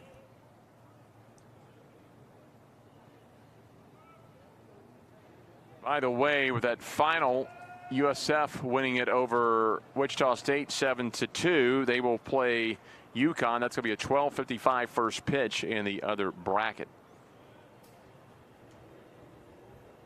So Heinrichs again getting his first plate appearance after coming to play right field, and the first pitch is going to be a strike on the outside. Heinrichs 162 this year.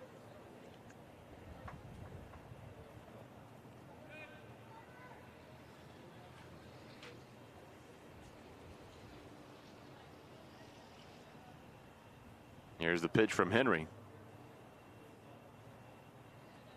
Swing and a miss, and now the green wave down to the final strike of the season.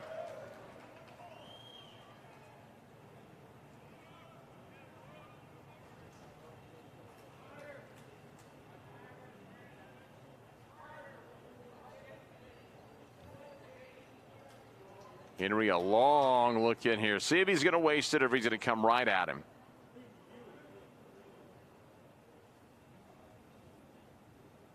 Comes down low and it's in the dirt. Well in front of the plate. Lovelace, a nice job to bounce out and get that.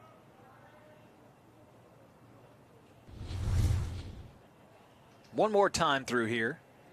And that one finishes low and just breaks down the battery mate. Lovelace, nice to keep that in front of him and hold the runner at second.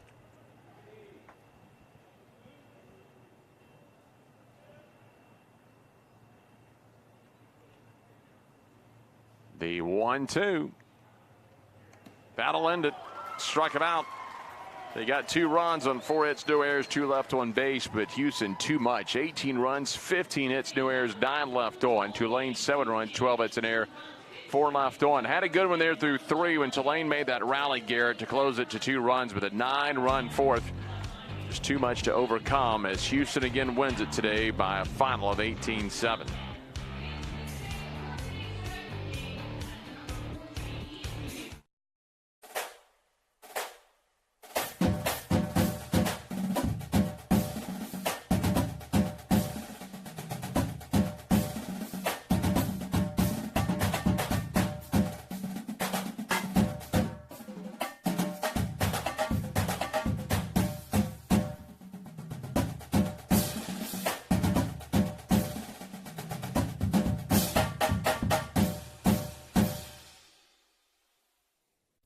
When it comes to learning at Tulane University, there are no boundaries. Architects and scientists in New Orleans, doctors and public health experts in Africa, history and language scholars in Latin America, legal students and professors in Europe, business students in Asia. Tulaneans are all over the globe, and the world is their oyster. We've got that, and a lot more, right here at Tulane University. It was all Houston today after that 9-run 4th inning as the Cougars, a record-setting performance, 18 runs, and Joe Davis gets his record-setting 32nd home run. Meanwhile, Todd Whitting moving on to the semifinals. He is on the field with Haley out. Coach, your team set a conference record with 18 runs today. Why is this team capable of stepping up in these elimination-style games? Well, I think we've been playing elimination games all year when it comes into the tournament. You know, our back's been against the wall since we lost a 10-run lead at Tulane about a month ago, a little over a month. So we've had to come from our RPI in the 160, 180 range to get to where we're at. So we've been in elimination situations all season. 4th game coming up in 3 days. How do you manage the bullpen moving forward this afternoon? You just go one inning at a time. That's all you can do when you get in these things. We still got a lot of baseball to play if we're going to win it, but it just starts with each individual inning. You just got to keep clicking them away. What is going to be your message to the team as you turn around to play ECU here pretty quickly to make sure that there's some left in the tank? We're here till Sunday. We might as well stay for a while. All right, thanks a lot, Coach. Good luck. All right, thanks. Thanks a lot, Haley. I put it well here through Sunday. Just keep on playing, and Garrett, impressive offensive showing today by Houston. Look at the combined numbers. 25 runs scored, 27 hits for the Houston offense. 8 players in the lineup with a single or better today, highlighted by Joe Davis with a double and a home run. 6 RBIs in the ball game for the all-conference selection. Houston taking a lot of momentum into the game quickly following this one against ECU on the American Digital Network. Jeff, can't wait to be part of it. 18-7 hour final. Stay with us a little bit later in about 45 to 50 minutes. It'll be ECU and the Houston Cougars in the semifinals. For Haley Out and Garrett Walbert, I'm Jeff Brightwell. We'll talk to you a little bit later on the American Digital Network Plus.